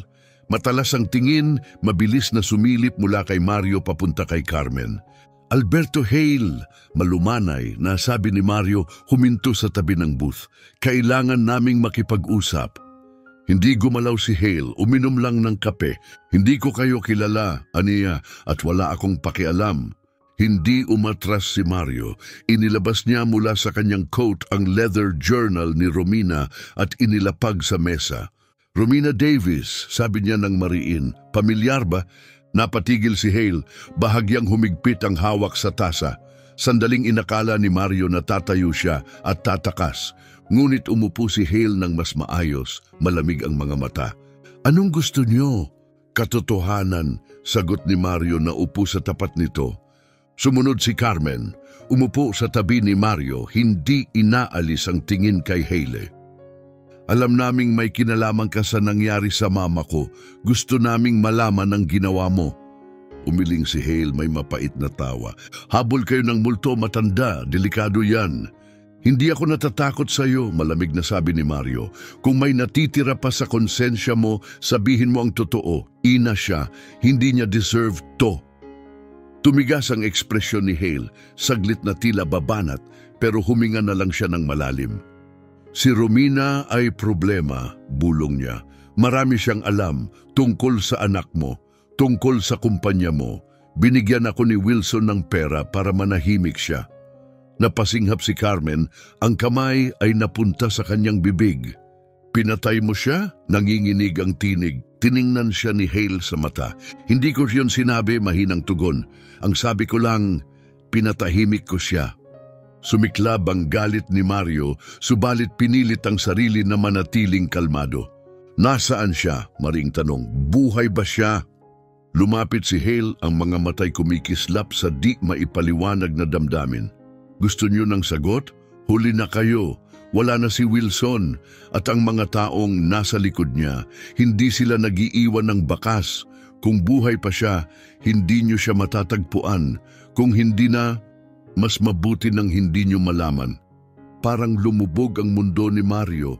Ang mga salita ni Hale ay tila yelo sa kanyang dugo. Humigpit ang hawak niya sa braso ni Carmen na halos hindi humihinga. Sasabihin mo sa amin ang lahat, mariin ni Mario. Mababa ang boses, puno ng pananakot. Dahil hindi ka basta-basta makakaalis dito. Umismid si Hale, bahagyang nakangiti. Good luck, Perez. May mga lihim na namamatay kasama ng mga nagdadala nito. Nararamdaman ni Mario ang apoy ng galit sa dibdib niya, ngunit pinilit niyang manatiling kontrolado. Dumating sila para sa mga sagot at makukuha niya ito gaano man ito kahirap. Pabalik sa SUV, mabigat ang katahimikan, halos hindi makahinga. Paunti-unti nang naiiwan ang mga ilaw ng Chicago sa likod nila, nilalamon ng kadiliman. Ngunit hindi iniisip ni Mario ang lungsod. Iniisip niya ang mga huling salita ni Hale na parang sumpa. May mga lihim na namamatay kasama ng mga nagdadala nito. Sa tabi niya, tahimik na nakatingin si Carmen sa bintana. Hindi siya nagsalita simula nang umalis sila sa diner. Ang katahimikang iyon ay nagsalita ng mas malakas kaysa galit. Naghahanap siya ng katotohanan tungkol sa kanyang ina at ngayong gabi ang tanging nahanap niya ay mga anino. Gusto sanang magbigay ng aliw si Mario kay Carmen, kahit kaunting ginhawa, kahit kaunting lakas. Pero ano nga bang masasabi niya? Kumpirmado na ang kinatatakutan nila. Ngunit walang katahimikan kapalit. Hindi basta nawala si Romina Davis, binura siya. Binasag ni Fernando ang mabigat na katahimikan mula sa harap ng SUV. Ang mga matay sumasalubong sa kanila mula sa rearview mirror. Kaunti lang ang sinabi ni Hale niya, pero sapat na. Binigyan siya ng pera para mawala si Romina. At si Wilson, siya ang nag-umpisa ng lahat. Hinaplos ni Mario ang sentido niya, sumasakit ang ulo sa bigat ng katotohanan. Ibig sabihin, ang hinahanap natin ngayon ay kung sino ang nagbayad kay Wilson at ang bakas na yan babalik sa kumpanya ko. Tumango si Fernando, mabigat ang ekspresyon. Mas madali hanapin, pero mas delikado. Ang mga taong yan, matagal nang may oras para itago ang lahat. Kung bumalik ito sa panahon ng pagkamatay ni Alfredo, matagal na nila itong ibinaon. Tumigas ang panga ni Mario, kumuyom ang kamao sa kanyang hita. Kahit gaano pa nila ito ibinaon, huhukayin natin. Sa wakas, nagsalita si Carmen. Mahina pero matatag ang boses. Paano kung kami naman ang balikan nila? Kung kaya nilang patayin si Mama, anong pipigil sa kanila na gawin din yon sa atin? Ang tanong niya ay tumagos sa proteksyon ng SUV, parang patalim na nakabitin sa ere. Humarap si Mario sa kanya, matalim ang tingin. Hindi ko hahayaang mangyari yon. Ligtas ka sa akin, Carmen. Walang sino man ang makakapanakit sa'yo. Tumingin si Carmen, bakas ang pagdududa. Hindi mo maipapangako yan, mahinang sagot niya. Kaya ko, sagot ni Mario, hindi na tinag. At ipinapangako ko, Gabi na, tahimik na ang buong bahay. Nasa silid-aralan si Mario, nag-iisa. Nakabukas sa mesa ang journal ni Romina. Bawat pahinay kabisado na niya. Lahat ng salitay muling umuukit sa kanyang dibdib. Ngunit isang pangalan lang ang nangingibabaw ngayon, Wilson. Bumuntong hininga siya, pumikit nang biglang marinig ang tunog ng basag na salamin. Napakabilis ng tibok ng puso niya. Kumilos ang instinct. Kinuha niya ang poker mula sa fireplace at lumabas. Tahimik ang buong bahay. Ang tanging tunog ay ugong ng heating vents. Sinilip niya ang mga bintana, buo. Ngunit may aninong gumalaw malapit sa pinto. Sino yan? Tawag niya, matatag ang tinig. Walang sumagot, tanging langit-ngit ng pinto habang ito'y dahan-dahang sumasara. Dali-daling tumakbo si Mario pero wala na ang intruder. Ang nag-iisang palatandaan na may pumasok, isang puting liryo nakahandusay sa sahig. Sumama ang sikmura ni Mario, ang halimuyak, ang simbolismo. Hindi ito basta aksidente, ito ay mensahe. Kinabukasan, dumating si Fernando, binusisi ang security footage, matalim ang mata. Ayan, sabi niya, tinuturo ang monitor. Ipinakita ng CCTV ang isang hooded figure, mabilis at sanay. Bihirang masilip ng malinaw, pero malinaw ang ginagawa. Inilapag ang puting liryo bago muling naglaho. Gusto nilang malaman mong naroon sila, ani Fernando.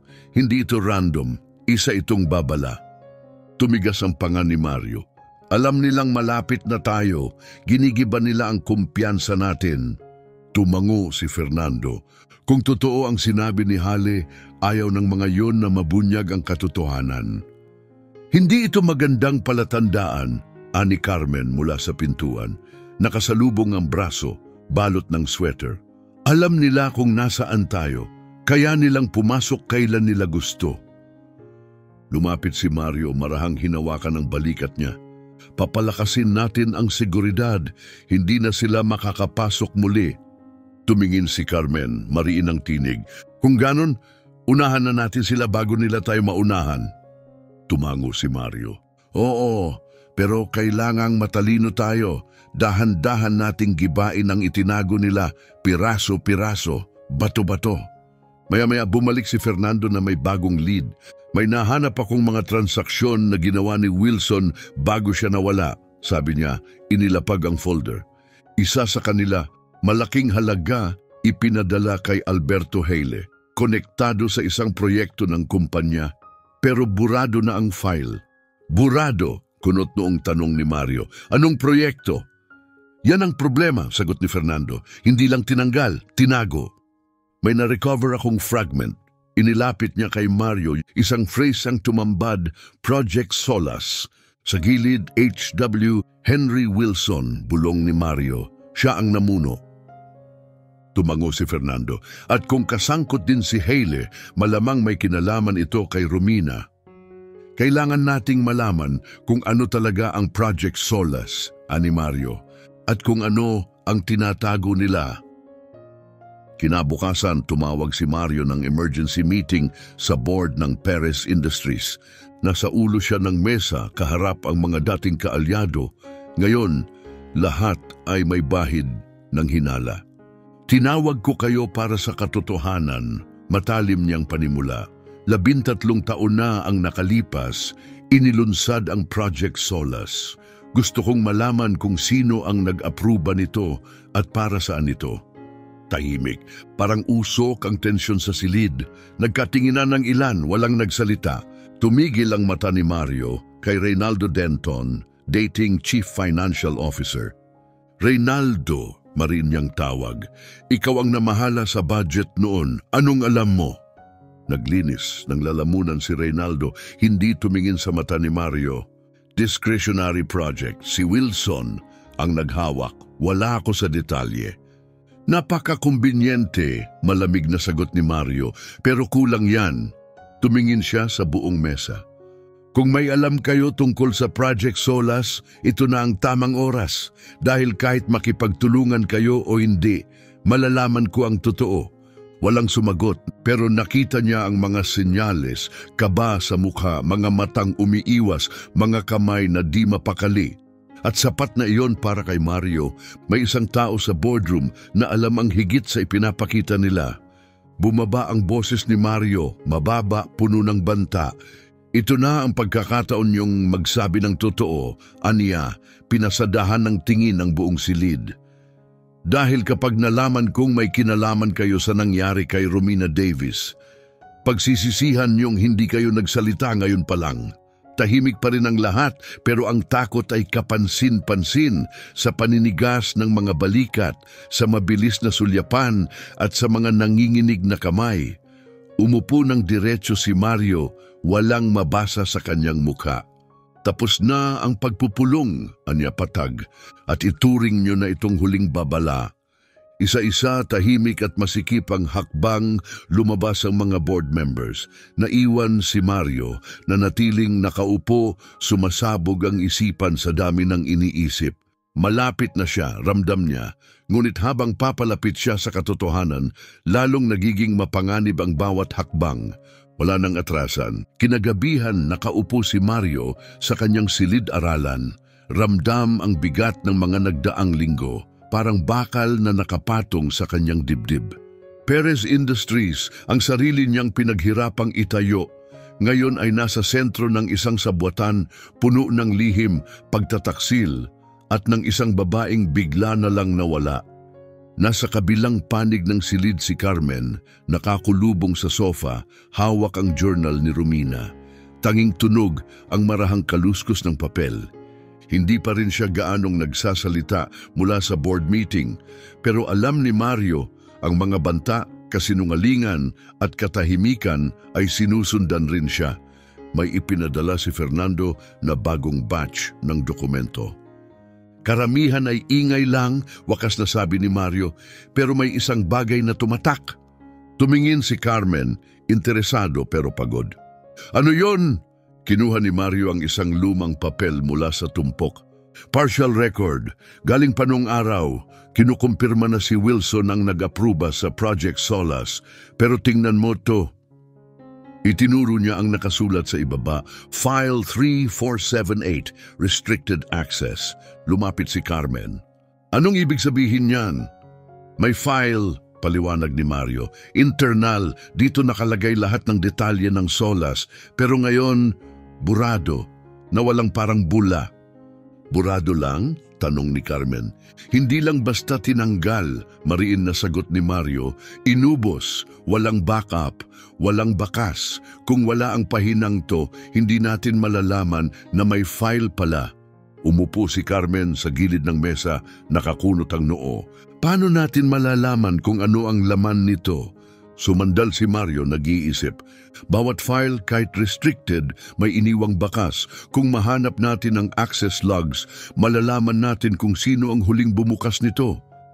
Kinabukasan, nagkita si Mario at Fernando kay Ricardo Green, ang head of IT ng kumpanya. Bata, matalas at kilala sa kakayahang bumuhay ng datos na inakala ng nawawala. Gusto niyong hanapin ang multo ng isang file, aniya, habang mabilis ang pagtatype. Ganito kaluma at ganito kahinang-hina, mahirap, pero hindi imposible. Gawin mo ang makakaya mo, sabi ni Mario, yun lang ang hinihingi ko. Lumipas ang mga oras, tiningnan ni Ricardo ang backup layers, mga naka-encrypt na folder at redundancies, hanggang sa huminto siya. May nahanap ako. Lumapit sina Mario at Fernando. Itinuro ni Ricardo ang isang metadata block. Ito ang access log ng file 3,478. 13 taon na ang nakalipas. Unang bumukas nito si Henry Wilson. Bumilis ang tibok ng puso ni Mario. Kumpirmado, may kinalaman siya. May isa pa, dagdag ni Ricardo. Mababa ang boses. May isa pang pangalan. 8 buwan matapos kay Wilson. Sino? Singhal ni Mario. Nag-atubili si Ricardo at nag-click. User ID si Denton. Nanigas si Mario. Reynaldo Denton, bulong niya. Ang SIEO.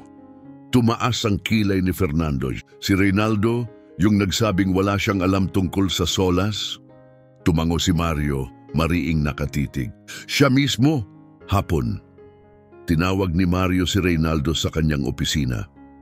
Dumating itong maayos ang bihis, kalmado sa labas, pero nakita ni Mario ang tensyon, ang pagkilos ng kamay, ang iwas sa mata. Itinuro ni Mario ang upuang nasa tapat niya. "Umupo ka!" Sumunod si Reynaldo. "Sinuri ko ang Project Solas," panimula ni Mario, nakasandal pa bante. "May nakita akong interesante."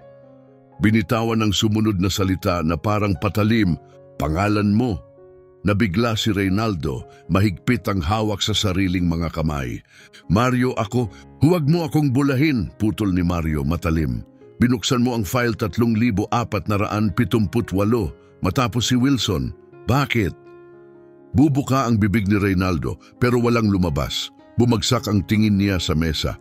Ang matagal niyang maskara ng katahimikan, bumibigay na sa bigat ng katotohanan. "Tinitigan mo lang," ulit ni Mario, ang boses ay pumunit sa katahimikan. "Bakit, Reynaldo? Anong laman ng file? Anong ginawa ni Wilson?" Huminga ng mabigat si Reynaldo, ang mga matay paikot-ikot na tila isang hayop na natrap, naghahanap ng daang makatakas kahit wala. "Wala akong pagpipilian," bulong niya sa wakas. Nagmikit si Mario, ang mga mata ay matalim na parang kutsilyo. "May lumapit sa akin nang mawala si Wilson," patuloy ni Reynaldo, halos hindi marinig. "Sinabi nilang siguraduhin kong manatiling nakabaon ang file." "Sino?" maring tanong ni Mario. "Sino ang nagutos sa'yo?" Lunok si Reynaldo, maputla ang mukha, halos kulay abo. "Ilan sa mga nasa board," amin niya. "Hindi lahat, pero sapat na. Ang sabi nila, para sa kapakanan ng kumpanya, na kapag lumabas ang nilalaman ng file na yon, babagsak ang lahat." Tumigas ang panga ni Mario. "At pumayag ka." "Hindi ko alam ang lahat," halos nagmamakaawa si Reynaldo. "Si Wilson ang may hawak ng detalye. Sinunod ko lang ang utos." "Anong laman ng file, Reynaldo?" Ngayon, ang boses ni Mario ay malamig na parang yelo, tahimik pero nakamamatay. "Sabihin mo." Nagtagpo ang kanilang mga mata. Wala nang itinatago si Reynaldo, tanging kasalanan. "Hindi lang si Romina ang usapan," sabi niya, namumutla ang labi. "Tungkol din ito kay Alfredo." Parang nawala ang sahig sa ilalim ni Mario. "Kay Alfredo," bulong niya. Tumango si Reynaldo, nanginginig ang mga kamay. May natuklasan si Alfredo, isang bagay na hindi niya dapat nalaman. Kaya lumapit sa kanya si Romina. Tinutulungan siya. Plano nilang ibunyag ito. Doon nagsimulang matakot ang board. Napatingin si Mario sa malayo, ang galit at panghihinayang ay nagsanib na parang bagyo sa kanyang dibdib. Unti-unti nang nabubuo ang buong larawan at mas nakakatakot ito kaysa sa inaakala niya. Ang pagkamatay ng anak niya, ang pagkawala ni Romina, ang mga banta kay Carmen, lahat ito'y magkakaugnay, isang sapot ng pagtataksil na mas malalim pa sa naisip niya. Dahan-dahan siyang tumayo, nakuyom ang mga kamao sa gilid ng katawan. "Ikwento mo ang lahat," malamig at matatag ang boses. "Bawat pangalan, bawat detalye, dahil pagkatapos nito, isinusumpa ko sa iyo, wawasakin ko ang buong sapot na to." Bahagyang tumango si Reynaldo, mga matay puno ng pangamba. "Sasabihin ko," mahina niyang sagot, "pero hindi mo magugustuhan ang maririnig mo."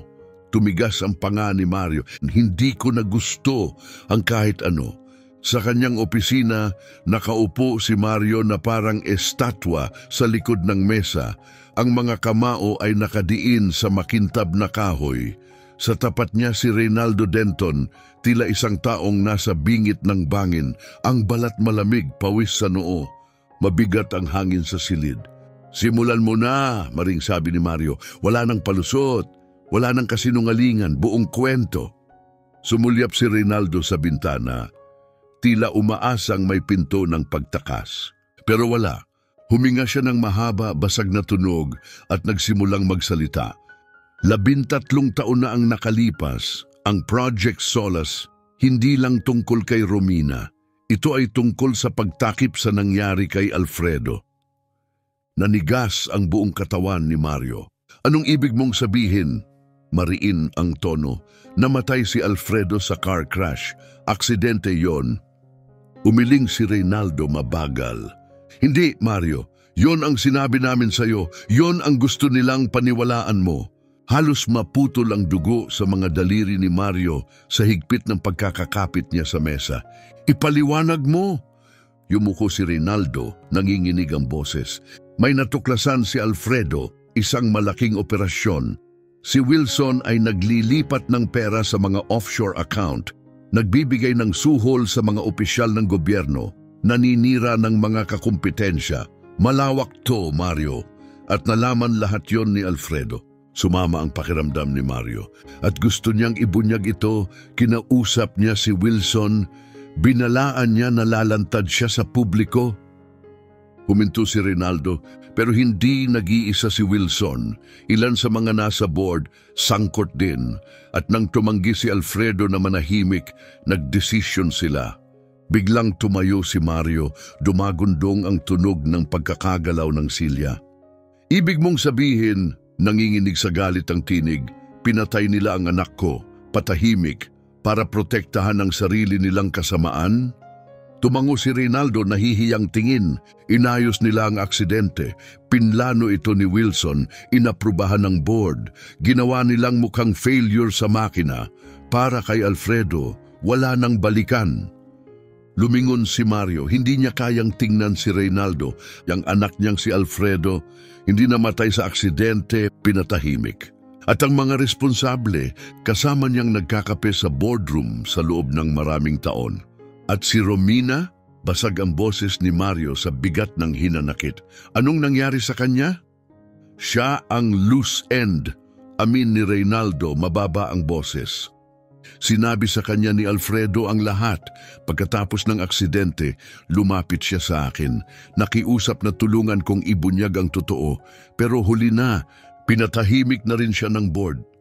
Pumikit si Mario, alam na niya ang susunod. Si Wilson ang kumuha kay Hale, kumpirmasyon ni Reynaldo, para siguraduhin na mawala si Romina. Lumingon si Mario, malamig at matalim ang tingin. Pinanood mo silang gawin lahat to, aniya, halos bulong, pero puno ng apoy, at wala kang ginawa. Yumuko si Reynaldo. Natakot ako, hanggang ngayon natatakot pa rin ako. Hindi umangat ang boses ni Mario, pero naglalagablab ito. Dapat lang.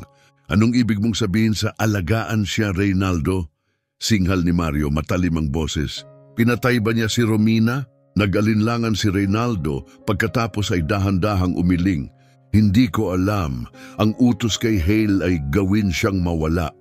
Kung pinatay niya o pinilit lang siyang magtago, hindi ko masabi. Humarap si Mario sa kanya, ang galit ay nasusunog sa kanyang mga mata. Alam mo lahat ng ito. At pinabayaan mong magluksa ako sa pagkamatay ng anak ko, iniisip na isa itong trahedyang aksidente. Pinaniwala mo akong basta na lang nawala si Romina. Paano ka nabubuhay sa sarili mong konsensya? Yumuko si Reynaldo, baluktot ang mukha sa hiya. Natakot ako, Mario. Binalaan nila ako, pati pamilya ko. Sinabi nila na kapag nagsalita ako, mangyayari rin sa akin ang nangyari kay Wilson. Mabilis na napaangat ang ulo ni Mario. Anong nangyari kay Wilson? Lunok si Reynaldo. Nawala siya. Katulad ni Romina, isang araw naroon siya, kinabukasan wala na, pero hindi siya tumakas. Sa tingin ko pinatahimik din siya. Bumalik si Mario sa upuan, parang biglang bumagsak sa kanyang mga balikat ang bigat ng buong mundo. Ang kanyang anak pinatay, si Romina binura, si Wilson eliminado. At ngayon, si Carmen ang nasa panganib. Tiningnan niya si Reynaldo, ang tinig ay malamig, puno ng paninindigan. Tutulungan mo akong gibain sila, nanlaki ang mata ni Reynaldo. Mario, hindi mo naiintindihan. Malalakas ang mga taong yon, gagawin nila ang lahat para protektahan ang sarili nila. Umusli ang panga ni Mario, matalim ang tingin. At ganun din ako, pinatay nila ang anak ko. Binasag nila ang pamilya ko, hindi na ako natatakot sa kanila. Gabi, sa silid-aralan, nagtagpo sina Mario at Fernando. Ikinuwento ni Mario ang lahat, ang buong kumpisal ni Reynaldo. Bawat detalye, bawat koneksyon sa board. Kaya pala, ani Fernando, madilim ang tono. Sila ang pumirma sa kamatayan ni Alfredo, sa pagkawala ni Romina, sa pagbura ng lahat ng ebidensya. Tumango si Mario. Ngayon, kailangan natin ng pruweba, matibay, makakabit sa kanila. Nagmumuni-muni si Fernando. Kung matutuntun natin ang nangyari kay Wilson, baka doon magkabit-kabit ang lahat. At si Hale, may tinatago pa yon. Tumingin si Mario sa journal ni Romina sa mesa. Ngumiti si Fernando manipis. Puti na lang nilagyan ko ng tracker ang sasakyan ni Hale. Napakunot ang noo ni Mario. Ginawa mo ano? Umismid si Fernando. Hinire mo ako para alamin ang totoo. Inasahan kong susubukan niyang tumakas. Bahagyang ngumiti si Mario, mapait ngunit matatag. Kung ganon hindi siya makakalayo. Kinabukasan, nagbigay ng alert ang tracker. Si Hale ay patungong private airport. Ang kilos niya ay hindi normal, gulo, desperado. Tahimik na sinundan siya ni Mario at Fernando, nakahalo sa trapiko ng hapon. Pagdating nila, nakita nilang naglalakad si Hale malapit sa isang pribadong jet. Balisa, nagmamadali. Tumatakas siya, bulong ni Fernando, hinahawakang muli ang kanyang baril. Manatili ka rito, ako nang bahala. Hindi, matatag na sagot ni Mario, sasama ako. Sabay silang tumawid sa tarmac, hinarap si Hale habang paakyat na ito sa hagdan ng eroplano. Nagulat ito pero hindi tumakbo.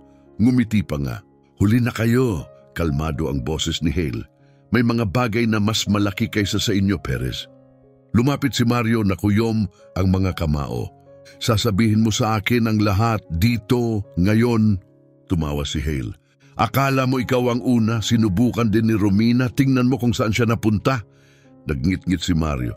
Anong nangyari sa kanya? Kumibot ang balikat ni Hale. Patay, baka buhay, anong kaibahan, wala na siya, tulad ng anak mo, at magiging tulad mo rin kung magpapatuloy ka pa. Hinawakan siya ni Mario sa kwelyo, hinila palapit, halos nakadikit ang mukha. Pagsisisihan mong minamaliit mo ako. Ngunit ngumisi lang si Hale. Sabi ko nga may mga lihim na namamatay kasama ng tagapagdala nila. Binitiwan siya ni Mario, pinanood siyang sumakay sa eroplano. At habang papalayo ang jet, hindi kabiguan ang naramdaman ni Mario. Ang naramdaman niya ay pagiging matalim. Parang bakal sa ilalim ng apoy. Ang mga salita ni Hale ay hindi babala, isa itong hamon. At si Mario Perez ay hindi kailanman umatras sa hamon. Nakatayo siya sa gilid ng tarmac, nakatingin sa papalayong jet, ang mga kamao'y mahigpit na nakuyom. Matalas ang hangin ng gabi pero hindi kasing sharp ng apoy sa dibdib niya. Sa tabi niya, hinolster ni Fernando ang baril, umiling. Hindi ko gusto to, aniya. Masyadong kalmado si Hale. May alam siya o may nagpoprotekta sa kanya. Tumango si Mario. Alamin natin kung sino. Sugatan natin sila kung saan sila pinakamasakit at huwag tayong titigil hanggat ang bawat lihim nila ay nasa liwanag. Takot na si Hale, ani Fernando, habang pinagmamasdan ang kumikislap na signal sa kanyang tracker. At kung ganito na siya kadesperado, ibig sabihin alam niyang malapit na tayong makarating. Humarap sa kanya si Mario, ang mga matay matigas, puno ng layunin. Kung ganon sisirain natin ang mga pader nila. Tumango si Fernando, matalim, habang kinukuha ang kanyang telepono. Ipatrack ko ang ruta ng eroplano niya, hindi siya makakapagtago, hindi na magtatagal. Huminga ng malalim si Mario, bahagyang lumuwag ang bigat sa kanyang dibdib. Mabuti, dahil hindi dito nagtatapos to, hindi siya pwedeng basta lumipad palayo sa gabi. Sa Perez Estate, pabalik-balik si Carmen sa loob ng sala. Mahigpit ang pagkakakrus ng mga braso, balikat ay parang bato sa tensyon. Hindi pa siya nakakatulog mula nang malaman ang katotohanan na pinaslang ang kanyang ama at misteryo ang bumalot sa pagkawala ng kanyang ina. Pagpasok ni Mario, bigla siyang huminto. Nagtagpo ang kanilang mga mata. Well, tanong ni Carmen, nanginginig ang boses sa galit. Nagsalita ba siya? Umiling si Mario. Hindi, tumakbo siya. Nanginig ang mga kamao ni Carmen. Yun na yon? Tumakbo siya, tapos tayo wala na namang hawak? Hindi, sagot ni Mario lumapit, matatag ang boses. Hindi pa tapos. Tumakbo siya dahil natatakot siya. At yon ang ibig sabihin na malapit na tayo, Carmen. Mas malapit kaysa kailanman. Good sign daw? Halos sigaw na ni Carmen. Wala ang mama ko, pinatay ang tatay ko, at andyan pa rin ang mga taong may kagagawan. Nakakalaya. Marahang ipinatong ni Mario ang mga kamay sa balikat niya. Magandang palatandaan dahil takot sila. Matagal na silang nagtatago. Ngayon, naguguluhan sila at ibig sabihin niyan, mahina sila. Malapit na tayong matapos. Lumayo si Carmen, mahigpit ang pagkakayakap sa sarili. Gusto ko lang matapos to, bulong niya. Pagod na akong habulin ng mga anino. Sumakit ang puso ni Mario para sa kanya pero pinanatili niyang matatag ang tinig. Alam ko at matatapos ito, pangako. Kinabukasan, bumalik si Fernando na may bagong impormasyon. Lumapag ang eroplano ni Hale sa Denver, aniya. Binubuksan ang laptop sa mesa ni Mario. Nag-rent siya ng sasakyan gamit ang alias tapos nagtungo sa kanluran. Sa tingin ko, papunta siya sa safe house. Lumapit si Mario, nakafocus ang tingin. May lokasyon na ba tayo? Wala pa, sagot ni Fernando, pero may mga mata tayo. Pag kinakabahan si Hale, nagkakamali siya. Sandali na lang to. Tumango si Mario, pero ramdam na ang lumalalim na pagkainip. Wala tayong oras. Pag nawala siya muli, mawawala ang pinakamalakas nating lead. Nagatubili si Fernando tapos tumingin kay Carmen, nakaupo sa tabi, tahimik pero matalim ang tingin. May isa pang opsyon, aniya maingat. Anong klase? Tanong ni Mario. Alam ni Hale na hinahabol natin siya, paliwanag ni Fernando. Pero hindi niya alam kung gaano karami ang alam natin. Maglalabas tayo ng tsismis na may isa sa mga dating tauhan niya na nag-turn over ng ebidensya. Magpapanik siya, lalabas para ayusin ito mismo. Nag-isip si Mario, mabilis ang tibok ng utak. At kung hindi siya kumagat, ngumiti si Fernando manipis, kakagat siya. Ang mga gaya ni Hale, hindi pumapayag na may loose ends. Yon ang survival nila. Tumingin si Mario kay Carmen. Anong tingin mo? Huminga si Carmen, tapos itinaas ang balikat. Kung makakakuha tayo ng sagot, gawin mo. Gabi, nakaset ang patibong. Nagpakalat si Fernando ng maingat na chismis sa lumang network ni Hale. Isang associate daw ang may hawak ng ebidensya laban sa kanya, konektado sa pagkawalan ni Romina. Pero may kapalit ang bitag, panganib.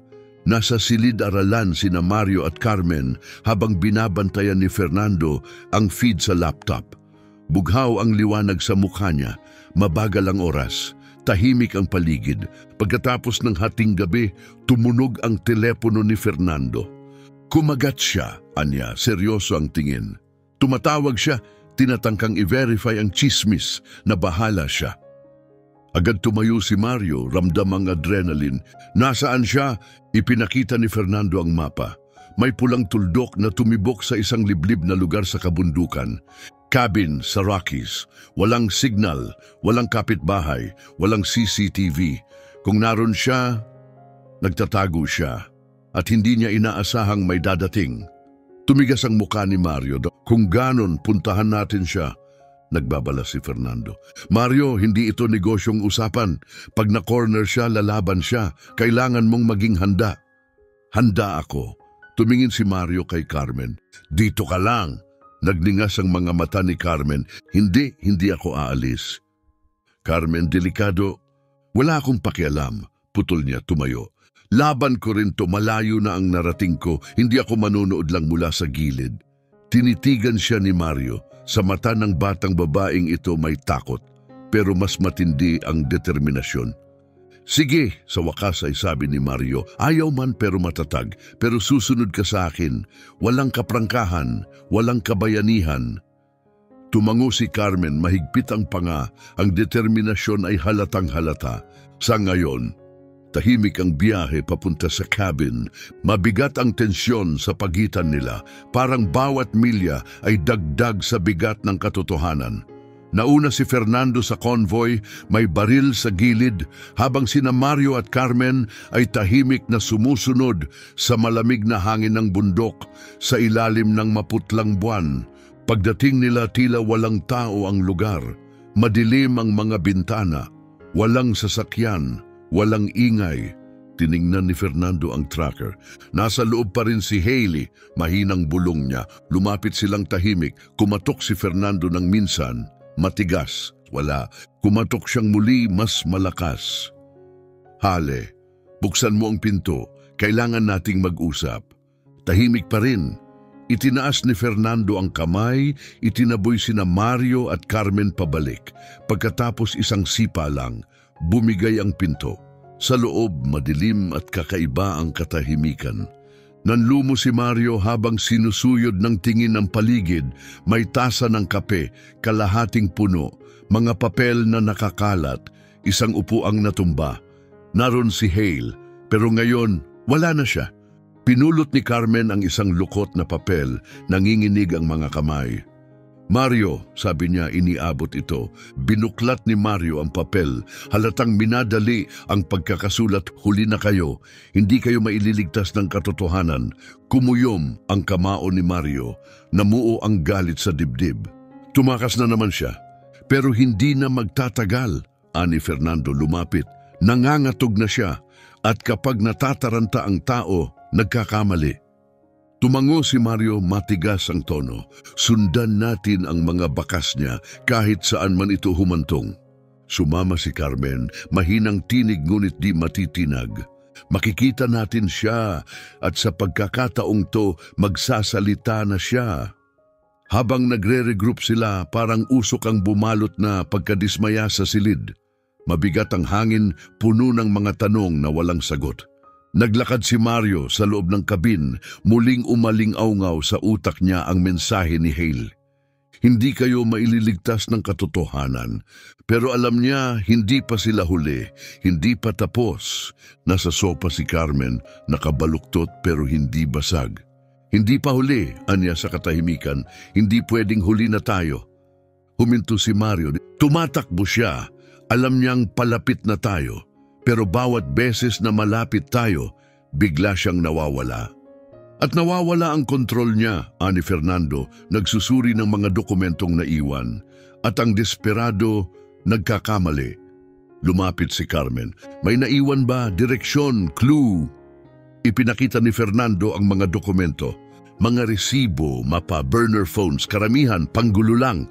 Kinuha ni Mario ang isang luma at gusot na mapa, puno ng bilog at arrow. Ano to? Mga safe house, mga drop point, contingency plans siguro, sagot ni Fernando. Itinutok ni Carmen ang daliri sa isang lugar sa timog. Ito, iba, may petsa. Napakunot ang noo ni Mario. 3 araw mula ngayon, hindi aksidente yan. Tumango si Fernando. Kung pupunta siya roon, ito ang pinakamagandang pagkakataon nating sorpresahin siya. 3 araw ang lumipas, narating nila ang bagong lokasyon.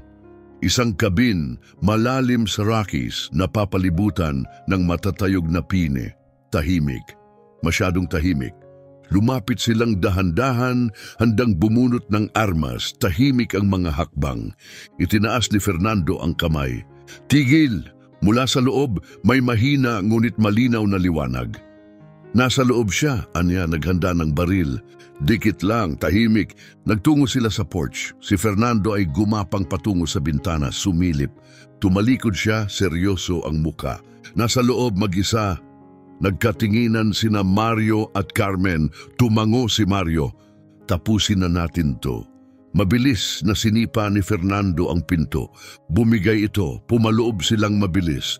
Tumayo agad si Hale, aabot sa baril sa mesa. Pero nauna si Fernando.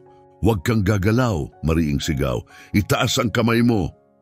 Nangatog si Hale, nanliliit ang mata. Hindi niyo alam ang pinapasok niyo, mura niya. Naglalakad kayo sa apoy. Lumapit si Mario, matalim ang tinig. Wala nang laro, wala nang takbuhan. Sabihin mo kung anong nangyari kay Romina. Sa unang pagkakataon, nawala ang kumpiyansa ni Hale. Napalitan ng takot. Gusto niyo ba talaga ang totoo? Anya mababa ang boses. sisiraan kayo nito. Tanggap ko ang kapalit, mariing sagot ni Mario. Simulan mo na. Nanginginig ang kamay ni Hale, tumingin sa kanila. Alam niya masyado ng marami, anya, tungkol kay Alfredo, kay Wilson, sa lahat. Hindi lang nila gustong patayin si Romina, dagdag niya. Gusto nilang mawala ang kahit anong bakas ng pagkatao niya. Nasaan siya? Tanong ni Carmen. Nanginginig ang boses pero matatag. Buhay pa ba ang mama ko? Tumingin si Hale, walang mabasa sa mukha. Hindi ko alam, sagot niya. Ipinasa ko siya. Mula noon, wala na akong balita. Kung buhay siya, wala siya rito. Kung hindi, hindi niyo na siya mahahanap. Kumuyom ang kamao ni Mario. Nagsisinungaling ka. Hindi ako ang tanging ginamit nila, sagot ni Hale. May buong network yan, Perez. Mga anino ang hinahabol nyo. Kung ganon, aniya ni Mario, bigyan mo ako ng pangalan. Tahimik. Tumigil ang mundo. Pagkatapos nagsalita si Hale, si Alberto Hale ay simula lang. Ang tunay na kapangyarihan, tingnan mong mabuti. Ang board mo ang may hawak ng lahat. Tumingin si Mario kay Fernando. Parehong seryoso, parehong alam na ito ay mas malaki kaysa inakala nila. Nakatali si Hale sa gitna ng cabin. Wala na ang dating kumpiyansa.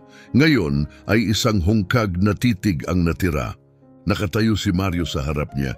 Ibibigay mo sa akin ang lahat ng pangalan, maring sabi niya. Bawat isa na pumirma sa pagkamatay ng anak ko, sa pagkawala ni Romina o isinusumpa ko, pagsisisihan mong tumakbo ka. Nasa gilid si Fernando, nakaakma. Si Carmen ay matatag, matalim ang tingin. Hindi na siya batang naghahanap ng sagot.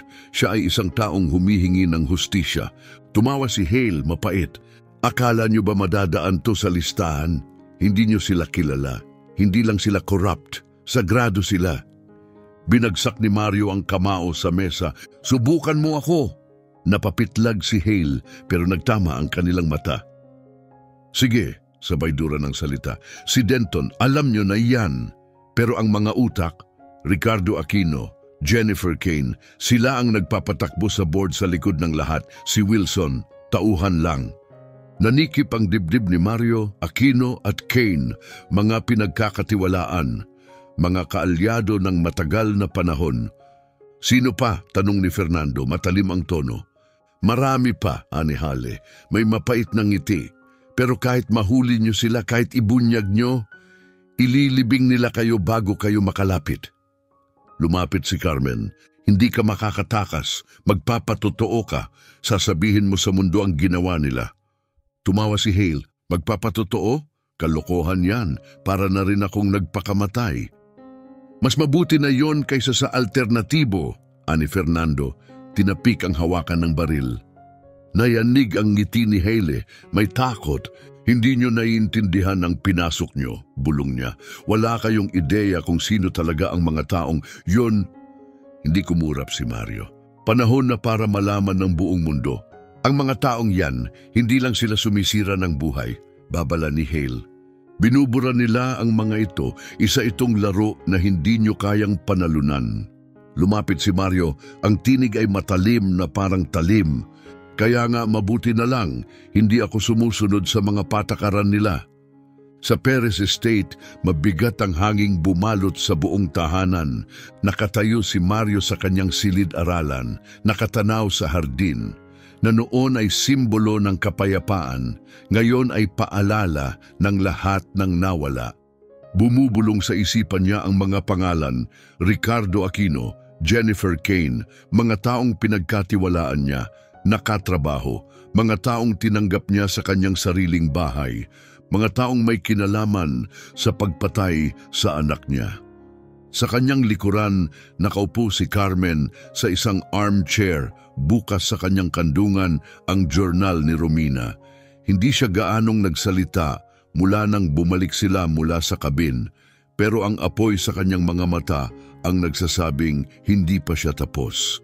At gayon din si Mario. Pumasok si Fernando, seryoso ang mukha. Nasa kustodiya na si Hale. May bantay siya 24 sa 7 araw. Kung may magtatangkang kumontak sa kanya, malalaman natin. Tumango si Mario, hindi pa rin inaalis ang tingin sa bintana. Mabuti, siya ang alas natin ngayon. Pero ang alas ay walang saysay kung hindi gagamitin, ani Fernando. Anong susunod? Lumingon si Mario, matatag ang tinig na, tatawag ako ng board meeting. Harapin natin sila, harap-harapan. Nakunot ang noo ni Fernando. Matapang yan kapag nalaman nila na alam mo na maaring sila ang unang umatake. Hayaan mo, malamig na sabi ni Mario. Pagod na akong dumepensa, panahon ng tapusin ito. Kinabukasan, nagpatawag si Mario ng emergency board meeting. Pumasok sa boardroom ang mga miyembro na may dalang kaba. Ramdam ang tensyon sa hangin, parang kidlat bago ang bagyo. Umupo sina Aquino at Kane sa dati nilang pwesto. Kalma, kontrolado, nakangiti. Pero nakita na ni Mario ang totoo. May sindak sa likod ng katahimikan. Salamat sa pagdating ninyo, panimula ni Mario, matatag ang boses. Hindi ko na patatagalin. May hawak akong ebidensyang nag-uugnay sa board na ito sa serye ng krimen, embezzlement, pagtakip at pagpatay. Nagkaroon ng bulungan, gulat at tensyon sa mesa. Pero itinaas ni Mario ang kamay. Tumahimik ang lahat. Alam ko ang tungkol sa Project Solas, ang mga transaksyon, ang offshore accounts, ang mga utos na naging dahilan ng pagkamatay ng anak ko at pagkawala ni Romina. Tahimik, parang wala ng hangin. Umupo si Aquino, walang mabasa sa muka. Mabigat ang mga akusasyong yan, Mario. May pruweba ka ba? Meron, mariing sagot ni Mario, hindi inaalis ang tingin sa kanya. At may mas matibay pa kapag nagpahayag si Hale. Sa unang pagkakataon, nag-alinlangan si Aquino. Napatingin siya kay Jennifer Kane. Ito ang sumunod na nagsalita. Ang tinig ay malamig at kontrolado. Ito'y kabaliwan.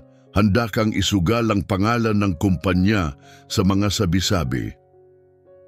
Hindi, mariing sagot ni Mario. Kayo ang nagsugal sa kumpanya nang gawin ninyong taguan ng krimen. Kayo ang tunay na banta sa pamana nito. Hindi sumagot si Kane pero halatang nanigas ang panga. Inikot ni Mario ang tingin sa buong mesa. Dalawa ang opsyon ninyo, umamin, makipagtulungan, bawasan ang pinsala o labanan ako at malunod kasama ng iba. Tahimik, sobrang tahimik, parang pinipigil ng lahat ang hininga nila. Gabi, tahimik na nakaupo si Mario sa silid-aralan, may apoy sa fireplace, pero hindi nito napapawi ang pagod na bumalot sa kanyang katawan. Tahimik na pumasok si Carmen at umupo sa tabi niya. Sa tingin mo, bibigay sila? Tanong niya. Bibigay sila, sagot ni Mario kahit pagod ang tinig. At kung hindi, pipilitin ko. Nag-atubili si Carmen. At kapag nanalo tayo, anong mangyayari pagkatapos? Tumingin si Mario sa kanya at sa wakas may lumambot sa kanyang ekspresyon. Magtatayo tayong muli, mas maganda, mas matatag. At kung hindi, hinawakan ni Mario ang kamay niya, banayad pero matatag. Mananalo tayo dahil kailangan natin. Tahimik silang dalawa. Pagkatapos, bahagyang ngumiti si Carmen, mahinang ngiti, marupok. Pero totoo. At doon naalala ni Mario kung bakit niya ginagawa ang lahat ng ito. Para sa kanya, para kay Alfredo, para sa katotohanan. Anuman ang halaga, itutuloy niya hanggang wakas.